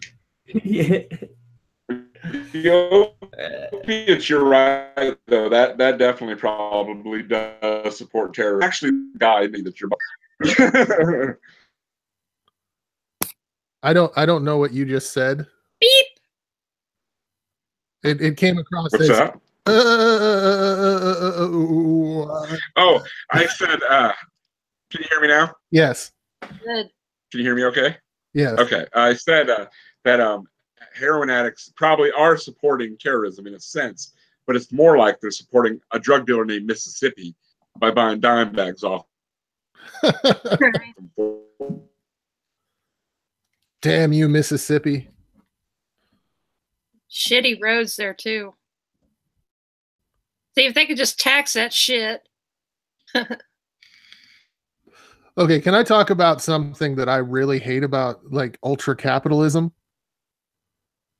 I suppose so, since I'm the only one that seems to be here. Yeah, I don't know what happened to everyone, but okay, so Oklahoma has the turnpike, and that's basically where all of the capitalistic funds from their toll booths go into that turnpike. Every other road is shit in Oklahoma. That's why we need taxation. Yes. I come back to this taxation. It's theft. It's theft, y'all. It's fucking thievery. Look, Seriously, If drive you don't on want an to pay Oklahoma side road. taxes, if you don't want to pay taxes, go back to Africa. He's like obviously African. Hey, we are all. Well, we all came from Africa. Yes, we did. Drop the mic. I mean, if you hate roads and internet service that much, I'm just saying, like. I do. I absolutely do. Oh God! Can you guys hear me now? Yes, you've now Mhm. reproduced though. All right, that's okay. There's not enough moles in the world anyway, especially unholy ones. Holy moly! Holy moly! But yes, taxation is theft.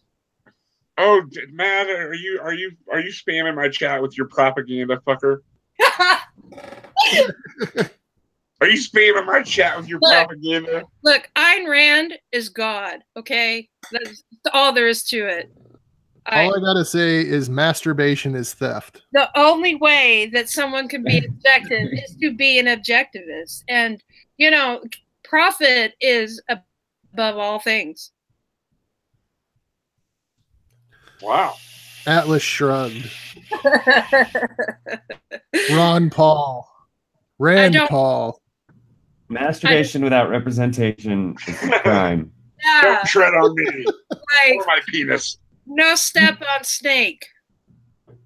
Yeah. That flag now has new meaning. I love that shit. I love the one that just says "don't." It's just like a line, and it says "don't." Don't. Just don't. Don't.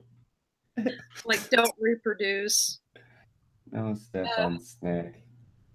So if masturbation is theft, like, does if in the Tea Party were represented in that way, is everybody just circle jerking into the ocean or what? Where do you think we got the ocean? Ah, okay. Why do you think it's so salty? Oh. Okay, but think about this. You guys know who Jackson Wheat is, right? Oh yeah, Jackson's awesome. He has a video about whale sex. And when the male whale ejaculates, it's something like 40 gallons or something like that. Damn. So how much of the ocean is whale jizz? A whole lot of it. I'd say a large portion. I mean, think about how long whales have been around and how long the ocean's been around. Yeah. Holy shit. So you're getting a whale money shot every time you swim in the ocean. Holy shit. I'm literally like mind blown right now. I mean, I just thought about that. Holy shit. 40 gallons every time. There's a lot of whales. That's what I mean, I'm sure some smaller whales only maybe ejaculate 20 gallons. And the bigger ones, you know, I mean, maybe that 40 is just an average. Even 20 fucking gallons. I know. 20 fucking gallons. 5 gallons is a lot. Have you ever carried a 5 gallon bucket of water? Fucking pickle buckets full of that shit. Several trips. You know? It's a lot of jizz. You're not keeping that out of anyone's hair. A whole lot of whale jizz. As Robert Plant would say, that's a whole lot of love. Yes. Yes. Oh. Once again, my streams devolve into madness. Whale semen. That's all right, though. I like it. Yeah. So. Is there more questions? That could get us back. I don't know what Stags. I'm trying to grab a cup of coffee, so I'll have to pull off on my question. Stags, ask a question. All right, Mrs. Snarky, do you have any goals with your YouTube channel? Well, I'd like to make more videos.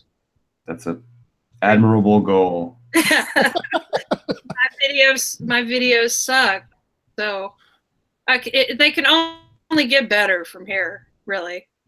Yeah, just want to make more videos and make them better. That's about it.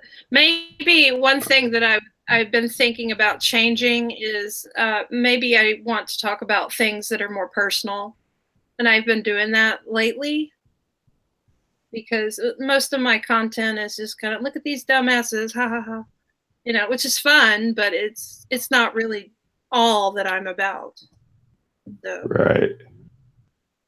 Yeah, and it can be kind of hard to, once you start making content of a certain type, it becomes easy to just keep repeating the same formula over and over again.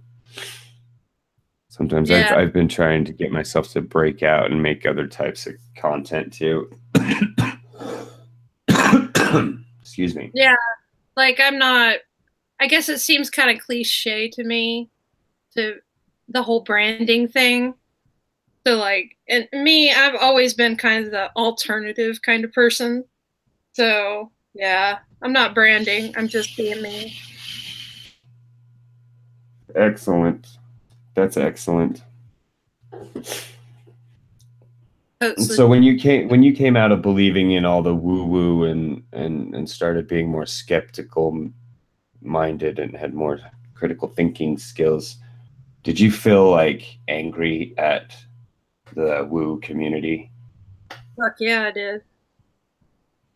Because they're a bunch of lying idiots. Yeah, not only just how stupid they are, well, their ideas are, but just the disgusting shit people would say, you know. I don't know if I've mentioned this to you before, but the one thing that really just kind of jarred me out of it was this girl that I had been friends with for a couple of years posted on Facebook during the time of the Syrian gas attacks last year that she was sick of seeing people posting the images from it because it interfered with her good vibes. And yeah. Yeah. And I was just like, what the fuck, bitch? Yeah. These are children that have suffered and died and lost their parents, and just, this is a devastating tragedy. And all you can think about is your fifis. Yeah, and she's on there literally arguing that it's making it really difficult for her to pretend that that shit isn't happening when people keep posting pictures of it. Yeah, and having the audacity to tell people who are shocked by this event that they don't have a right to fucking post what they want on their own goddamn timeline. What the fuck?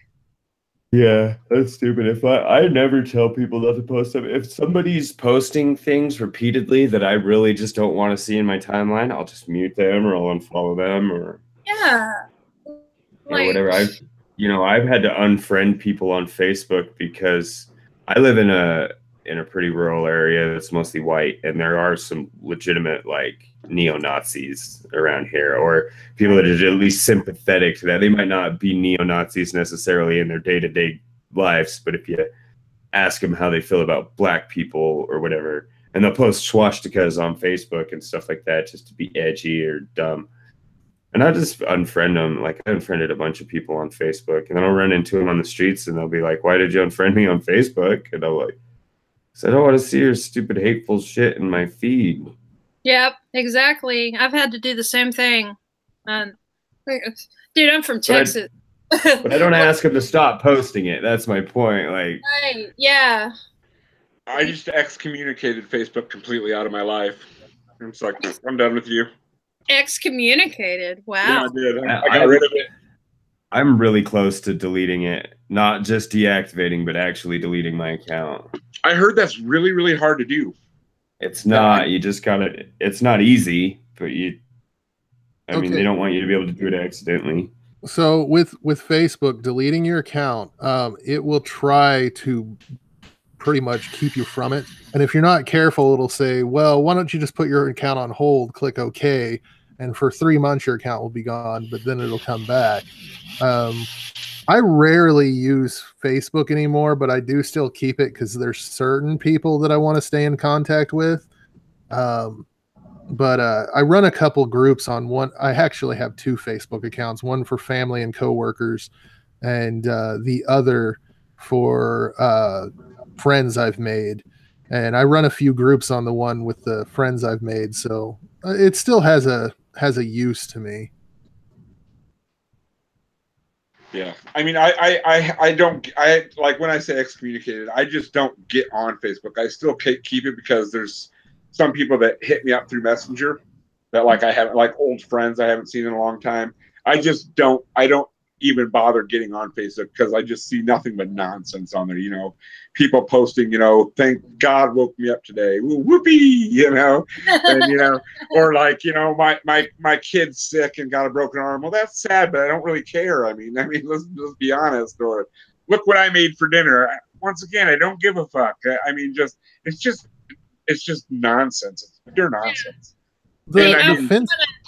I do want to clarify something that's being discussed in the chat. They're saying, yeah, of course there's not quote unquote freedom of speech on social media, but there's a difference between Facebook, like deleting one of your posts or whatever, or getting put in Facebook jail or kicked from a group. There's a difference between that and what this person was doing. This person was literally writing like 2 paragraphs of telling people what the fuck they can post on their own timeline. So there's a little bit of a difference. Just clarifying. Yeah. I got another question for you guys. You guys are engaged, correct? Yes. Yes. Are you going to do your wedding like Poisoning the Well style and like live stream it? We are going to live stream it. Awesome.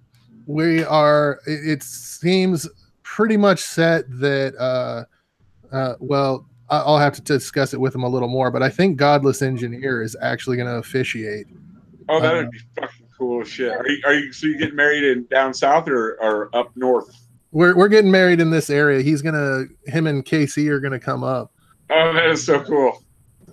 We hope so. Yeah. I live pretty close, man. So that would be neat to attend.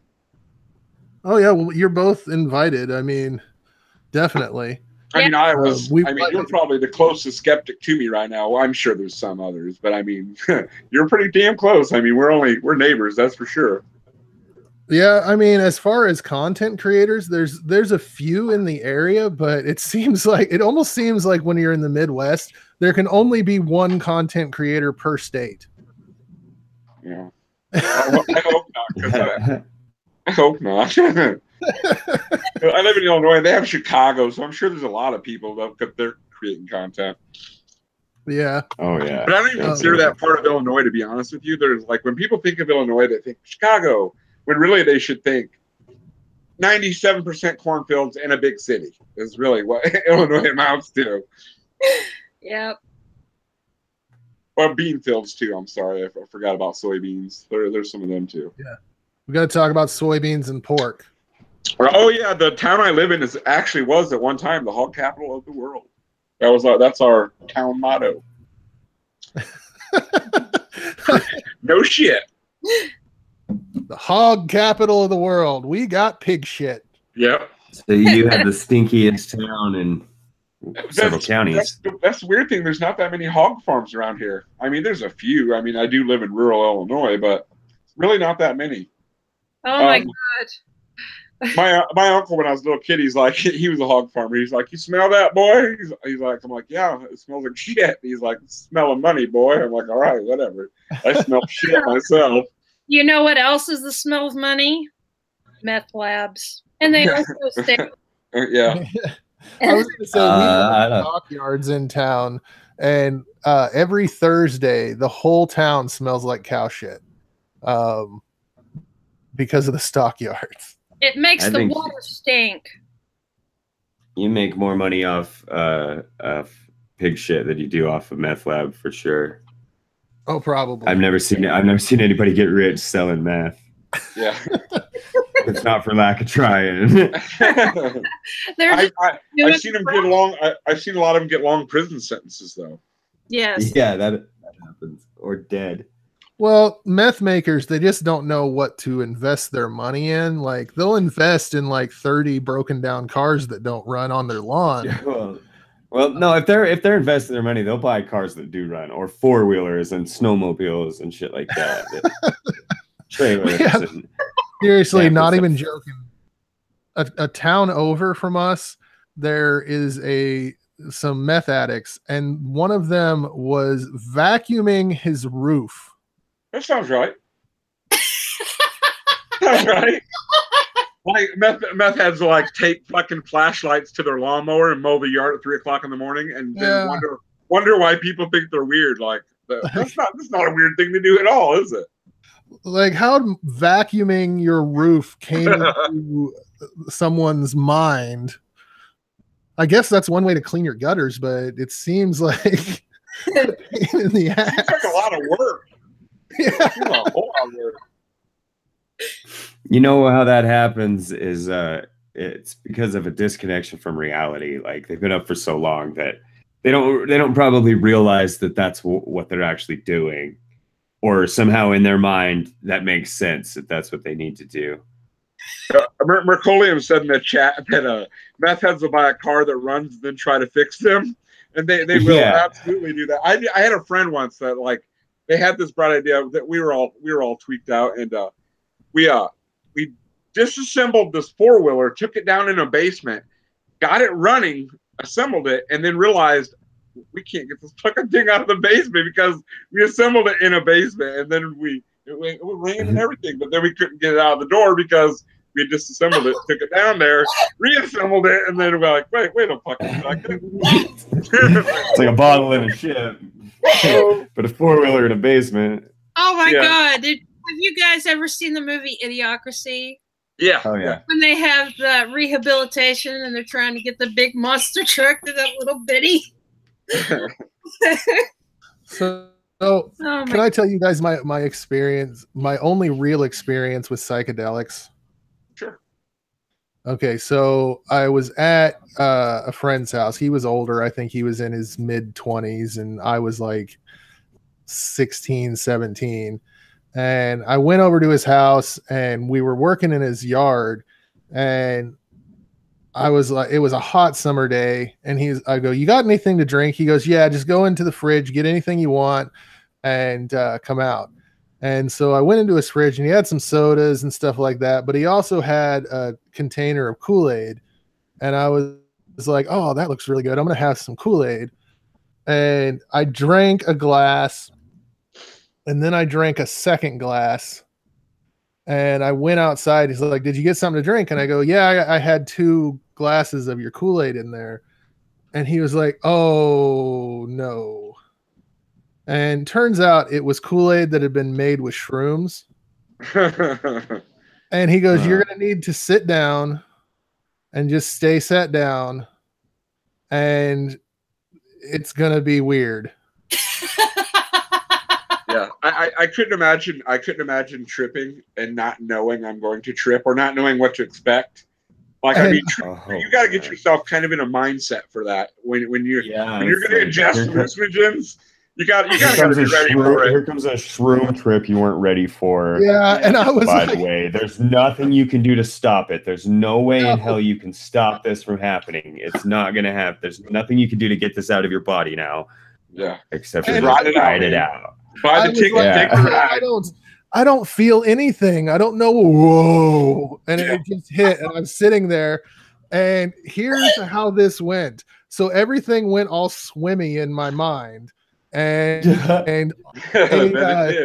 then a naked anthropomorphic rabbit walked up to me holding a knife and just kept talking to me going, you should kill everyone. No one's going to know if you kill everyone. And I'm like, no, Mr. Rabbit, I don't want to kill anyone. So evil Harvey came to you. You should do it. And I'm like, no, Mr. Rabbit, no. Evil Harvey. He's like, trust me, no one will find out. It's a good thing. I'm like, no, I do not trust you. That went on. It seemed like that went on for a long time. But yeah, that was my one experience with hallucinogens. That's like some Son of Sam fucking shit. Just a giant, naked, anthropomorphic rabbit with a long dong hanging out, just talking to me about killing people. I was like, fun. My idea of a good time. So I have been wary of doing any kind of hallucinogens since that day. Yeah. Yeah, like I said, the thing with hallucinogens is you need to be in the right. You need to know first of all, you need to know you're going to take them. Second of all, you have to be in the right frame of mind because it can get really scary really fast.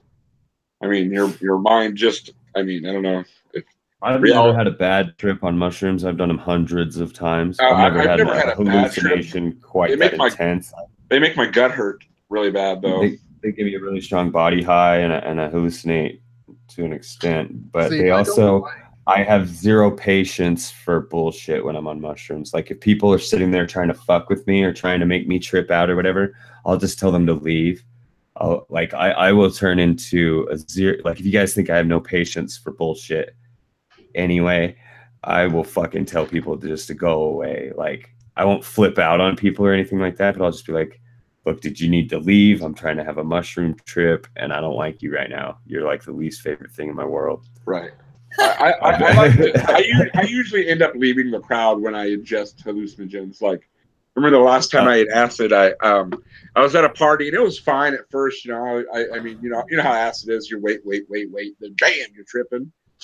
Yeah. And then so I'm at a party and all these people are drinking, and at first it's fine because they're just tipsy. But the drunker people get, the more they want to huddle towards you and start. And I'm already tripping on acid. That's bad enough. And then they're hovering around me, and I'm just like, oh fuck, man, I gotta get out of here. And this guy from high school is like, oh, I love you, Mole. And I'm like, dude, you fucking tried to beat me up for like 4 years every day. I'm like, I'm just like, I gotta get the fuck out of here. I mean, I'm not very sociable when I'm on. I don't do well with any drugs, really. I'm not big on. I went through a period where I used a lot of stuff in my early 20s, but I don't like feeling out of control, and it seems like shit hit me way harder than anyone else around me with almost anything I do. And so I just don't enjoy it all that much. The only other experience with tripping that I can think of was a cold remedy that my friend told me. And I was super sick, and he said, just drink a bottle of Robitussin and you'll feel better. Robo-tripping. And I ended up sitting in an empty room with the TV off, laughing at the TV. Yeah, robo-tripping is something else, man.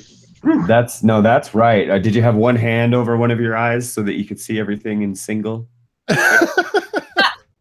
I've robo-tripped a few times in my younger years. I wasn't a drug I indulged in as an adult, but I did robo-trip as a teenager a few times. I didn't even know it was a thing until after that. I went back to work and I was like, what the fuck did you make me do?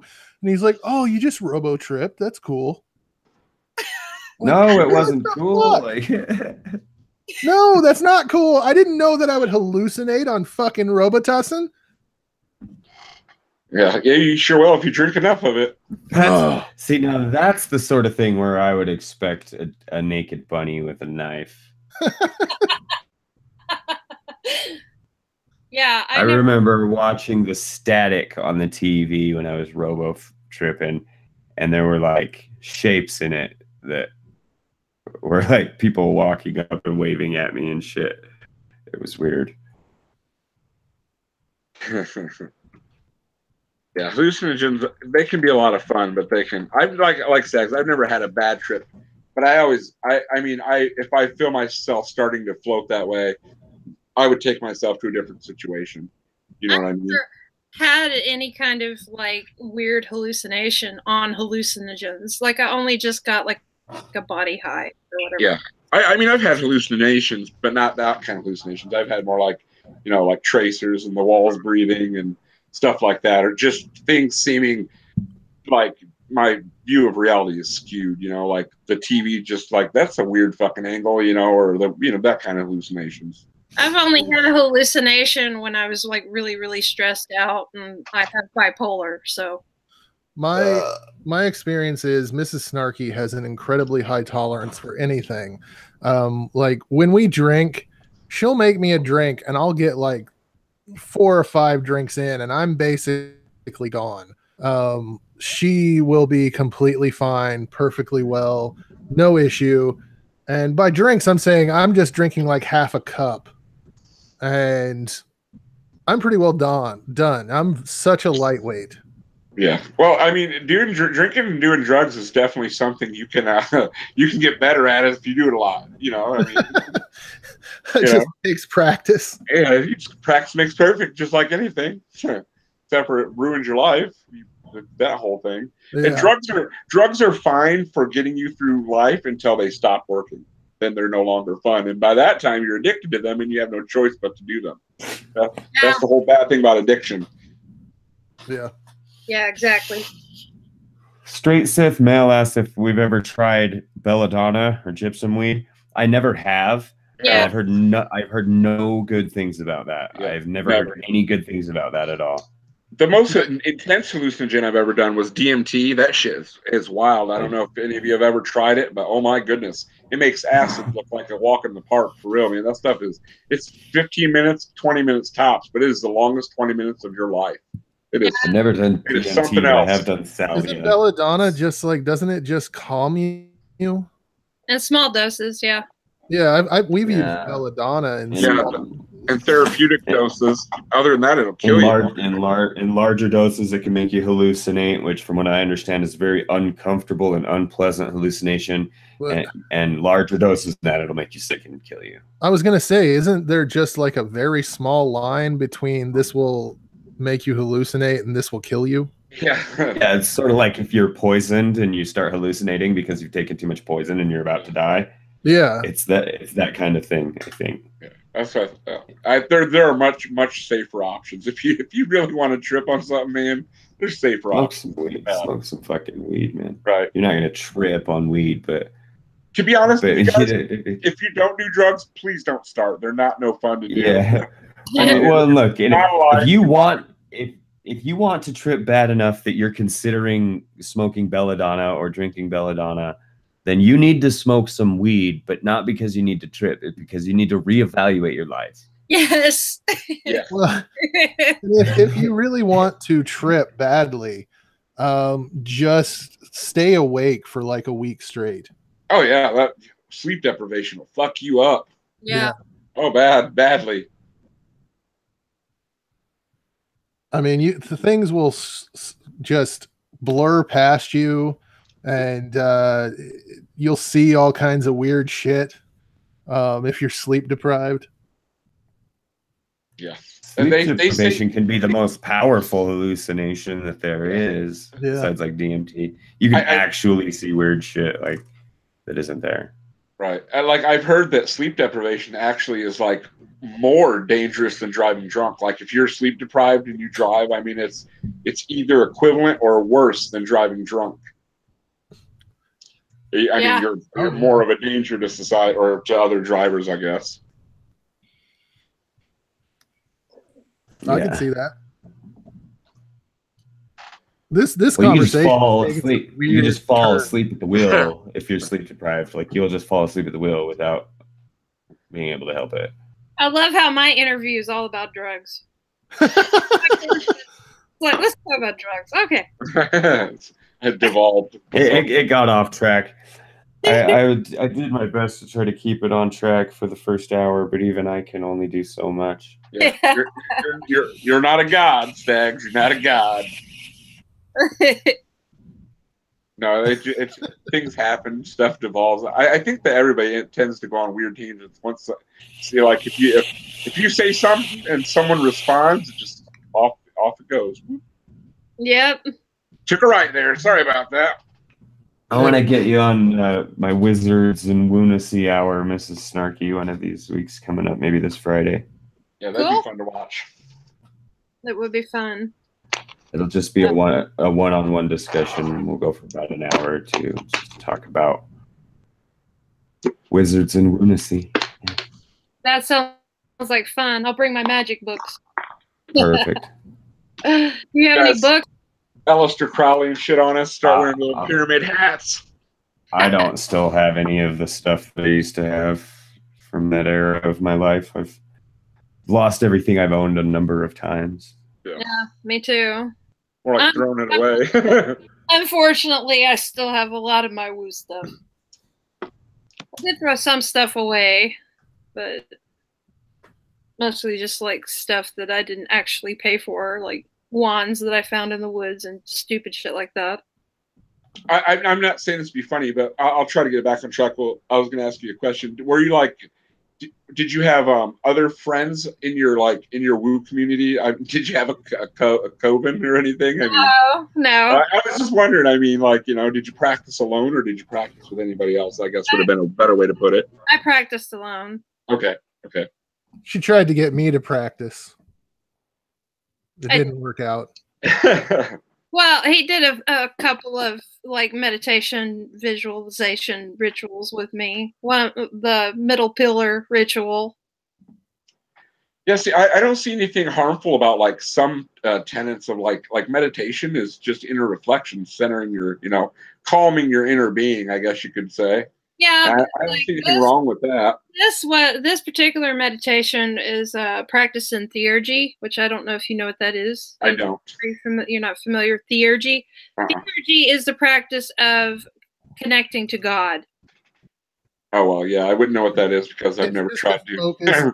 A focused meditation, and that was my thing. Every time we do it, I'd say, "Yeah, but you can just meditate in any other way, and it worked the same way." It really didn't. I mean, because with that meditation, and you know this, it puts you in a trance state through focus and also through mantra. Yeah. And so it was actually one of the main Kundalini rituals that was practiced in high magic. Huh. I mean, I wouldn't mind learning how to meditate, not in the the spiritual sense, but just because my mind races. I can't quiet my mind. Yeah, same here. It's really hard to quiet my brain. There's a hamster wheel in there, and it just runs and runs and runs and runs. You'll never really quiet it. The best that you can do really is to just observe the thoughts and not cling to them. That's all you can do.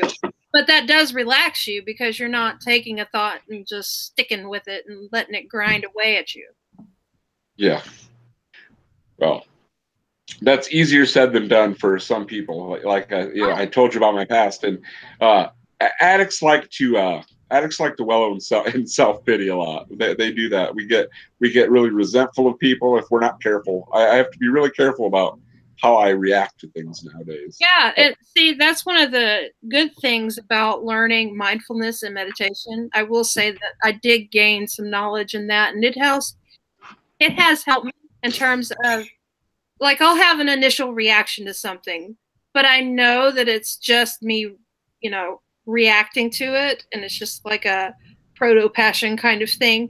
And now I can just kind of stop and pause and reflect on it before I act on it.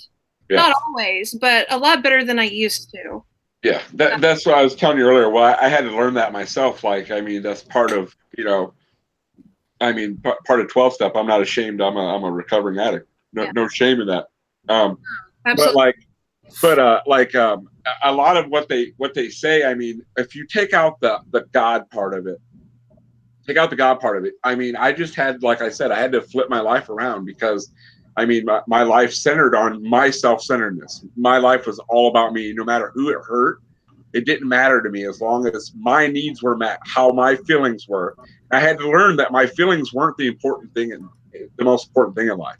I had to, by thinking of others and taking myself out of my own insanity, and by helping another, like just helping another addict or an alcoholic, or just being a good person for the sake of being a good person, being altruistic, with expecting nothing in return. That I had to train myself to think that way because my default setting is I'm a selfish bastard and I'm going to do what I want to do to get what I want, and that's just the way my brain works. So I have to practice that daily. The thing about the addictive mind, though, is you think it's selfishness, but it's really self-loathing.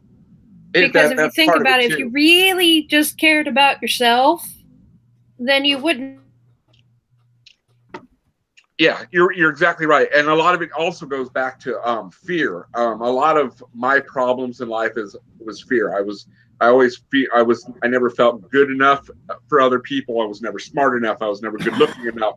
I was never. So you build this you build a mask or a wall around yourself, and you live this big charade, and you just, you know, I was a chameleon. I could be one person around one group of people. I could be another person around another group of people. You just learn how to, I don't know, how to just avoid conflict, I guess. But it's fear. You're absolutely right. It is self-loathing. It's fear and self-loathing. It's misdirected selfishness, I think, is what it is. Yeah. I like the way the Dalai Lama put it. He says, if you're going to be a selfish person, that's okay. But be selfish in a smart way. And the best thing you can do for yourself is to be good to the people around you. That is the smartest way to be selfish, because that is what is going to end up with you having the most positive environment for your own self, is when you treat the people around you the best. Right, right. Yeah, and you build up a support system. You also get those feel-good endorphins and stuff that kick in when you help another human being. So, and I mean, the best way to feel better about yourself is to stop thinking about yourself and do something for someone else. You know? Yeah. Stop worrying about your fiddly ass shit. Take that emotional stuff that you've been through and, you know, use it to relate to other people that are going through the same stuff or might be. Yeah. Yeah. You know, let it build up your sense of empathy as opposed to just tearing down who you are all the time. Yeah, and that's exactly how I have to live my life, and I don't have room in my life for negativity. I really don't. I can't afford to have negativity in my life, to be honest. Oh, I'm triggered. I can't afford to. I can't afford to. He said the negativity word. Yeah. I just mean for me personally, though. Like the woo people, they just reject the negative, even to their own peril. Yeah, when they don't even know what negative means, really. They think that negative just means whatever is bad to them. Yeah, but then they try to conflate it with positive and negative energy. And it's like, when you're talking about positive and negative in terms of energy, those are just fluctuations of, like, I don't know. It's not what they think it is. No.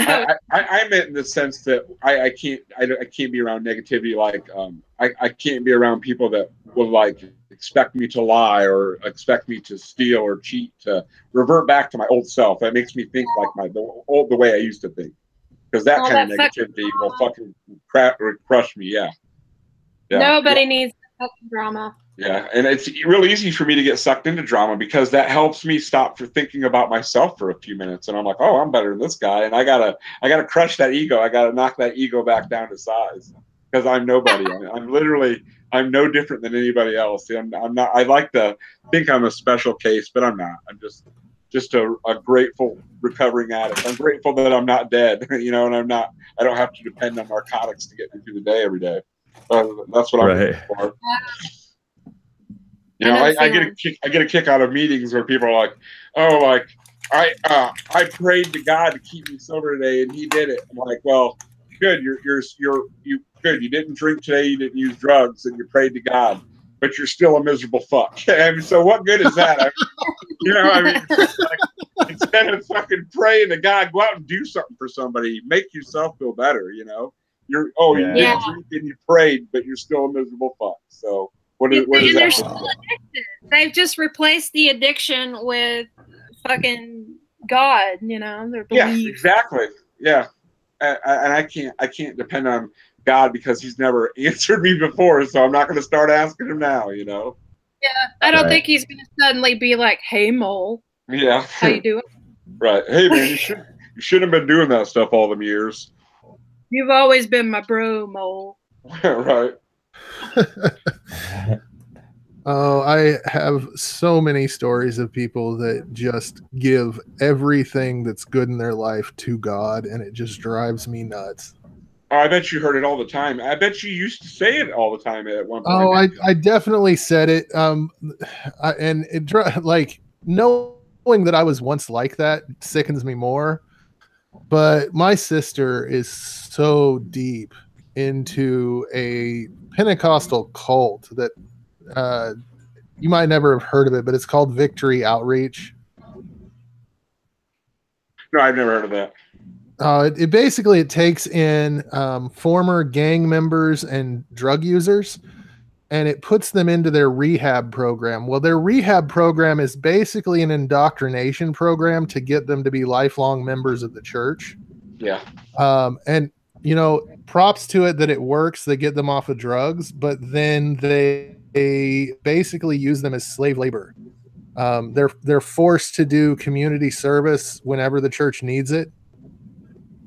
And they start out with, they give a 10% tithe, but they're expected to up their tithe by a percentage every single year. Wow. Yeah. And well, how much is the increase? I don't like, they give recommendations like you give 10% this year. Well, by year 5, you should be giving 20%. And so upping it like that. And they'll also have special offerings where they're like, okay, everyone needs to give $10 this week to this cause. And it's usually something to do with their church. And then they're also expected to go to the World Conference, which costs several $100s every year. It's just insanity. Jesus Christ. If my rent is 20% of my income, I start panicking. Yeah. You know what I mean? Maybe that might be a little bit hyperbolic, but somewhere in that area, certainly I'm not going to where my rent is more than a quarter of my income ever. You know what I mean? And can you imagine paying 20% of your money to the fucking church? Jesus Christ. I wouldn't give them a red cent. I'd be like, fuck you, get a job. You know, I had to work for this money. The government already takes some of my money, so you can't have that. At least they use it for good stuff. What does God need money for? That's what money I pay in taxes comes back to me on the back end. What does God need money for? I hadn't said it in a while, but taxation is theft. Oh, you and Mad Dodge would love each other.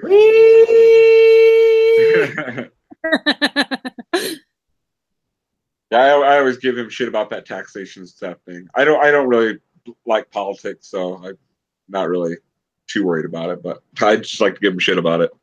I mean, I obviously do have some dumb, and it's funny to me. Yeah, I do have some political beliefs. Everybody does, but I mean, they're not a large part of my life. That's for sure. I'm agnostic with politics these days.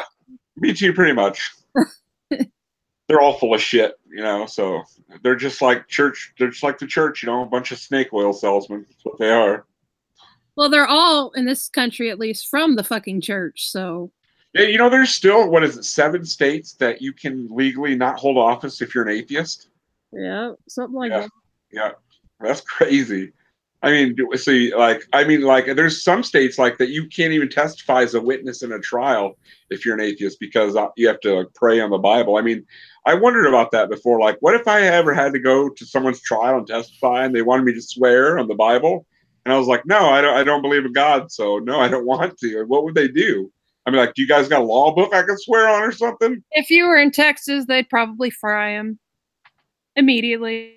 No, I mean, how would that work? If you were, I mean, not the defendant, but just a witness. I mean, and you refuse to pray on a Bible because you're an atheist. I mean, would they just deem your testimony invalid? Here's the thing, from the religious person's perspective.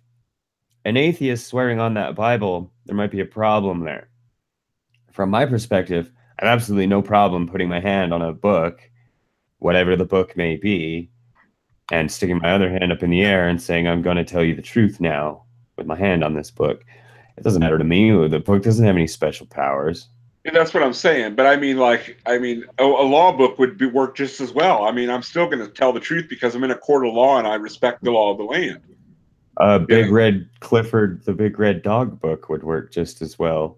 Right, Dr. Seuss, whatever, it doesn't matter. Everybody, that would be what I'd swear on. Do you swear on the Sisterhood of the Traveling Pants? I wonder if in communist Russia, did they swear on like the Marxist Manifesto?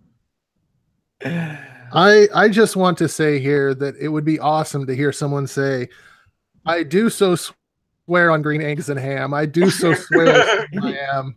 I will tell the truth in a box. I will tell the truth with a fox. They'd probably lock you up, be like, this dude's crazy, man. Or they would hold you in contempt, I'm sure. If you said some shit like that, the judge would be like, 24 hours. You're going to jail, buddy. Yeah, probably. That would be great. Dude, if I got sentenced to 24 hours in jail, I don't know if I would be able to hold back my laughter. I'm not kidding. Like, I'm not kidding. Going to jail for any length of time, like more than a month, really changes you in certain ways. Like your ability to do time. Like if they sentence me to a day, I'd be like, oh, okay, let's go right now. Like, can I start now? Yeah.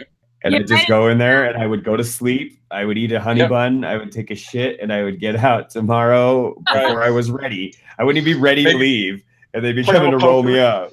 That's like 2 fucking bologna sandwiches. Right. Yeah. Being in jail, the bad part about being in jail is it isn't being in jail necessarily. It's not knowing when you're going to get out of jail.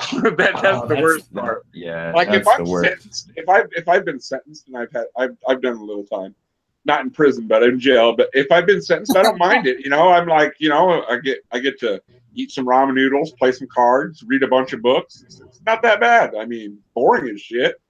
But I mean, not knowing that, now that shit scares you. Like if you're like in there and you haven't seen the judge yet, you don't know what's going on. That's scary. That is definitely scary. If you have a bad bunkmate, that's pretty fucked up. Yeah, you'll have that in jail though. I mean, but there's convict rules. I mean, you learn to get along in jail. You do. I had two bad bunkmates, and we never fought in the cell. We never fought or argued inside the cell. Yeah. We would always bitch and fight and argue during the daytime when the cell doors were open. Yeah. In the day room, or you know, one of us inside the cell, one of us out in the day room or whatever, yelling at each other and shit. But when the doors closed at night, nobody wants to be locked in a 9x4 or 9x6 fucking room with somebody that they're fighting with all night. You know what I mean? You just you're on lockdown for 8 hours. Just deal with it, man. You know, don't talk to them. Just, and it's just the way it is. I mean, you have to learn to live. You have to. Prison is very different. Yeah, you know, when I was a prison guard for a while. I don't know that I ever saw a fight in a cell. It was almost always in the day room or once the cell doors were open. See, and in jail, if you were actually going to fight, it did happen in a cell. You tried to go into the cell to do it because you were trying to hide. Yeah, you don't want to get put on an ad seg or anything like that. Yep. Yeah. I saw a couple fights in county jail. One really where one big dude just went into this other dude's room and just beat the living fuck out of him. Oh shit! Because he didn't speak English, wouldn't clean the table. God. Fuck. Yeah, and being on lockdown is no fun. I mean, you're literally locked in a cell 23 hours a day, and you get 1 hour out, and that isn't no fun at all. That's really shitty, actually. Jail's bad enough. I've heard prison's much better than jail because in prison you have movement. You can go out to the rec yard. You know, you can do a light switch. Yeah, there's a light switch. You can listen to the radio, watch TV. You can lock your cell. Yeah. I don't know. The prison that I worked at was in Texas. It had no air conditioning. It was just a concrete and metal building. And so the temperatures inside could get up to like 150 degrees. And they didn't allow TVs in the cells. You could have a radio, but it was pretty restrictive there. Texas is not the best at taking care of people. Yeah. Was it a state run? Was it a state run or a private prison? It was a state run. Yeah, I've seen documentaries about Texas prisons, and they look pretty rough, man. They look pretty bad. Like I've seen people like just pass out from the heat. time and again because it got so damn hot. And the weirdest thing was it was hotter at night than it was during the day because the concrete and metal would give up all the heat at night and the temperature would raise. And so, I mean, it was awful. And yeah, it changed my mind on the prison system in the U.S. just working there for a year. Yeah, I mean, I don't know. I have a few friends that are COs, and I always give them shit because like I'm like, fuck you, CO. I'll just fuck with them. Fuck you. They're like, fuck you, mole. I'm like, fuck you, CO. I'm like, give me my commissary, bitch. But I mean, like the way I've heard them talk. I mean, they have to be. They become so apathetic, or else. I mean, like one of them I know is a huge drug addict because I don't think he's cut out to have other, to lock other people up. It's just not his personality. It just isn't. I mean, you have to be a special kind of person to be a prison guard. You'd have to be. My cousin, she got a job down here at the county jail, working in the control room. She's one of the people in the wall that open your door. Oh, like the bubble? Yeah. The bubble works? Yeah, working in the bubble. And she's like, she's gonna quit. She's like, they're mean to the prisoners. Yeah, some COs are just like, I mean, like some of them are all right. I mean, like luckily, like when I've been in jail, I grew up in this county, obviously, so a lot of my COs were people I went to high school with and shit. So it wasn't as bad. I mean, I got along with them okay because I grew up with them. I mean, they treat you a little better when they know you. Go ahead. What's that? Go ahead. Sorry. Oh no, I was just, that's all I was saying was, I mean, like my experience with COs is, for the most part, there was some dick COs. I mean, like they'd take away stupid. Like I had a empty peanut butter jar I kept my soap in, and they'd be, oh, that's contraband. I'm like, you fucking dick, I'm keeping my soap in a fucking jar so I don't have to be like wrap it up in a paper towel, or something stupid like that. I mean, but Yeah. For the most part, most COs are usually you know who the dick is and who the people that let you get away with shit are. Let you slide a little more. Are you guys familiar with the Stanford prison experiment? Oh yes, very much so. Oh yeah, that's nuts. That's nuts. That is crazy. That kind of, I mean, that really more or less happens in that dynamic, doesn't it? Yeah, and that just goes to show you how group mob mentality can take over, how quickly it's insane. It really is scary how group mentality can change a whole group of people. Oh yeah. And when people tell me that kids are innocent, or people are generally good or whatever, I'm like, oh no. Are you familiar with this? Right. So, yep. I mean, I think all of us would like to think that we're better than that. But I mean, I can't say that I wouldn't be the exact same way if I was put in that situation. That's a really hard thing to. I mean, I would like to say I have a set of principles that I wouldn't step beyond, but I may do that. I mean, I don't know unless I was in that situation, I suppose. You really can't say. Yeah, I mean, I don't know. I would like to think that I have integrity, but I mean that might be thrown out the window when you're put into a situation you're out of. I mean, It's out of your control. And that would be a perfect example of a delusion or an illusion that is actually helpful. Yeah. Yeah. Yeah, that's just scary. I mean, that's almost kind of how that's almost how religion is, isn't it? It's just a group mentality thing, us against them, like a persecution thing. Yeah. Like, I mean, if Christians all banded together and got over their petty differences, and just all believed, they would crush us. They would crush us. You know what I mean? There's so many of them. They would crush us.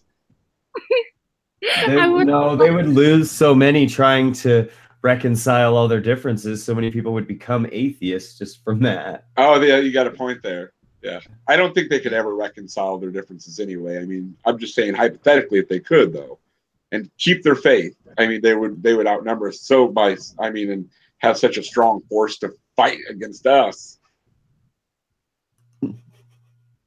Yeah, totally agree. So why do you what's something that like a theist would say to you that's the most just maddening thing? Like mine is you're not really an atheist. You're just mad at God. I'm like, really? What the fuck? Come on, dude. I mean, like that is such a bullshit chicken shit question. You know, what are some of your guys's like something with me, it's anytime someone tries to quote the Bible at me or claim that I was never actually a Christian or a minister. Those really tend to set me off. I understand why you get pissed, but I don't understand why they would doubt you in any way. Like why would you go through the trouble of making up the story that you were a minister that became an atheist? That seems like a lot of work for such a traumatic event. You know what I mean? That doesn't make any sense to me. Why people would even question that?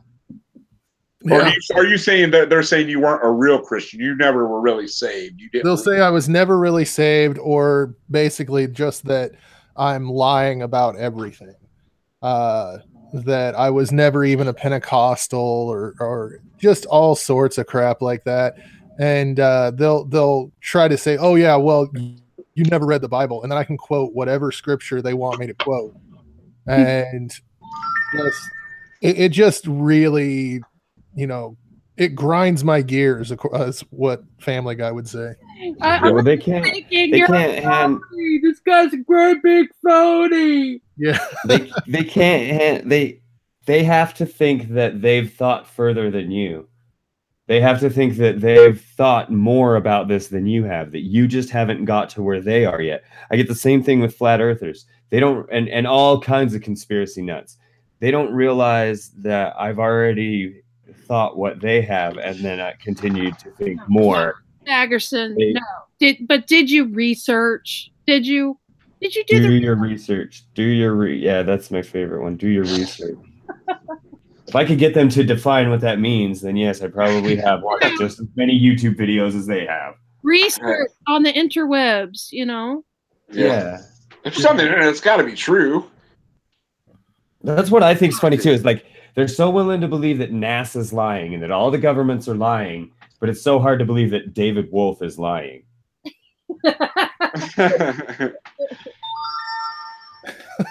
Yeah, that is funny. Follow the fucking money. They always say that. Follow the money. Like, yeah, follow the money. Right to David Wolf. Yeah. Yes. Yeah. Damn it.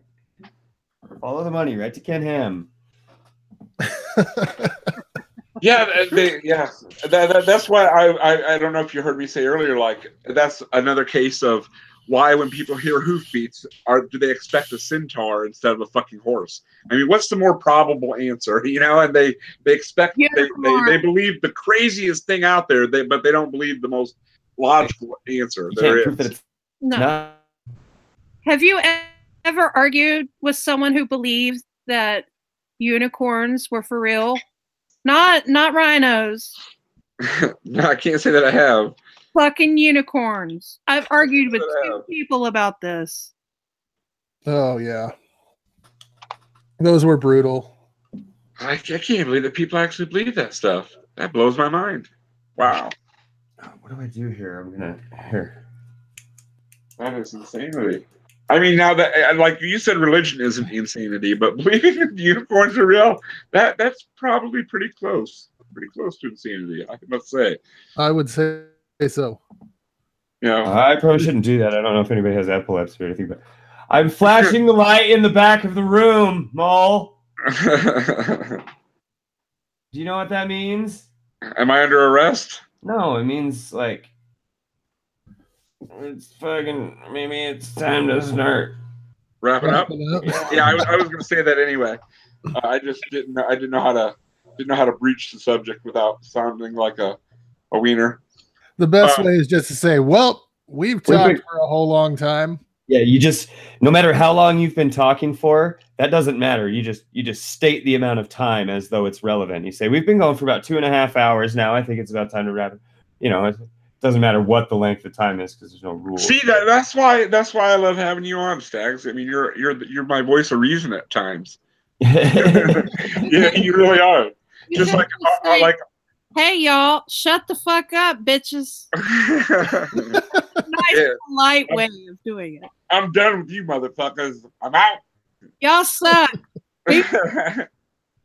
No, but I really enjoyed having you guys on. I'm sorry if it devolved, but it was a lot of fun, though. No, I mean, the best thing about streams is how they can devolve and you go off into other aspects. It is, yeah, it is a lot of fun. I mean, I've been on some streams that are just fucking maddening, though. I mean, people are screaming at each other like madmen. I'm like, oh my God, this is crazy. Like sometimes you'll start a stream and you realize about 15 to 20 minutes into it that the topic you've picked is just boring as shit.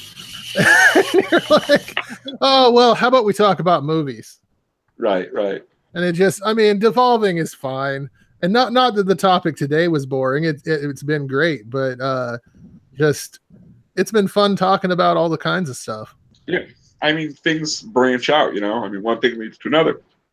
Yeah. So I just want to thank you guys for. What do you mean by kinds, Godless Iowan? Oh, and Unholy Mold just left. He was like, fuck this stream. He just keeps leaving. By kinds, I mean the 7,000 different varieties of animal that was possibly the size of a small bird.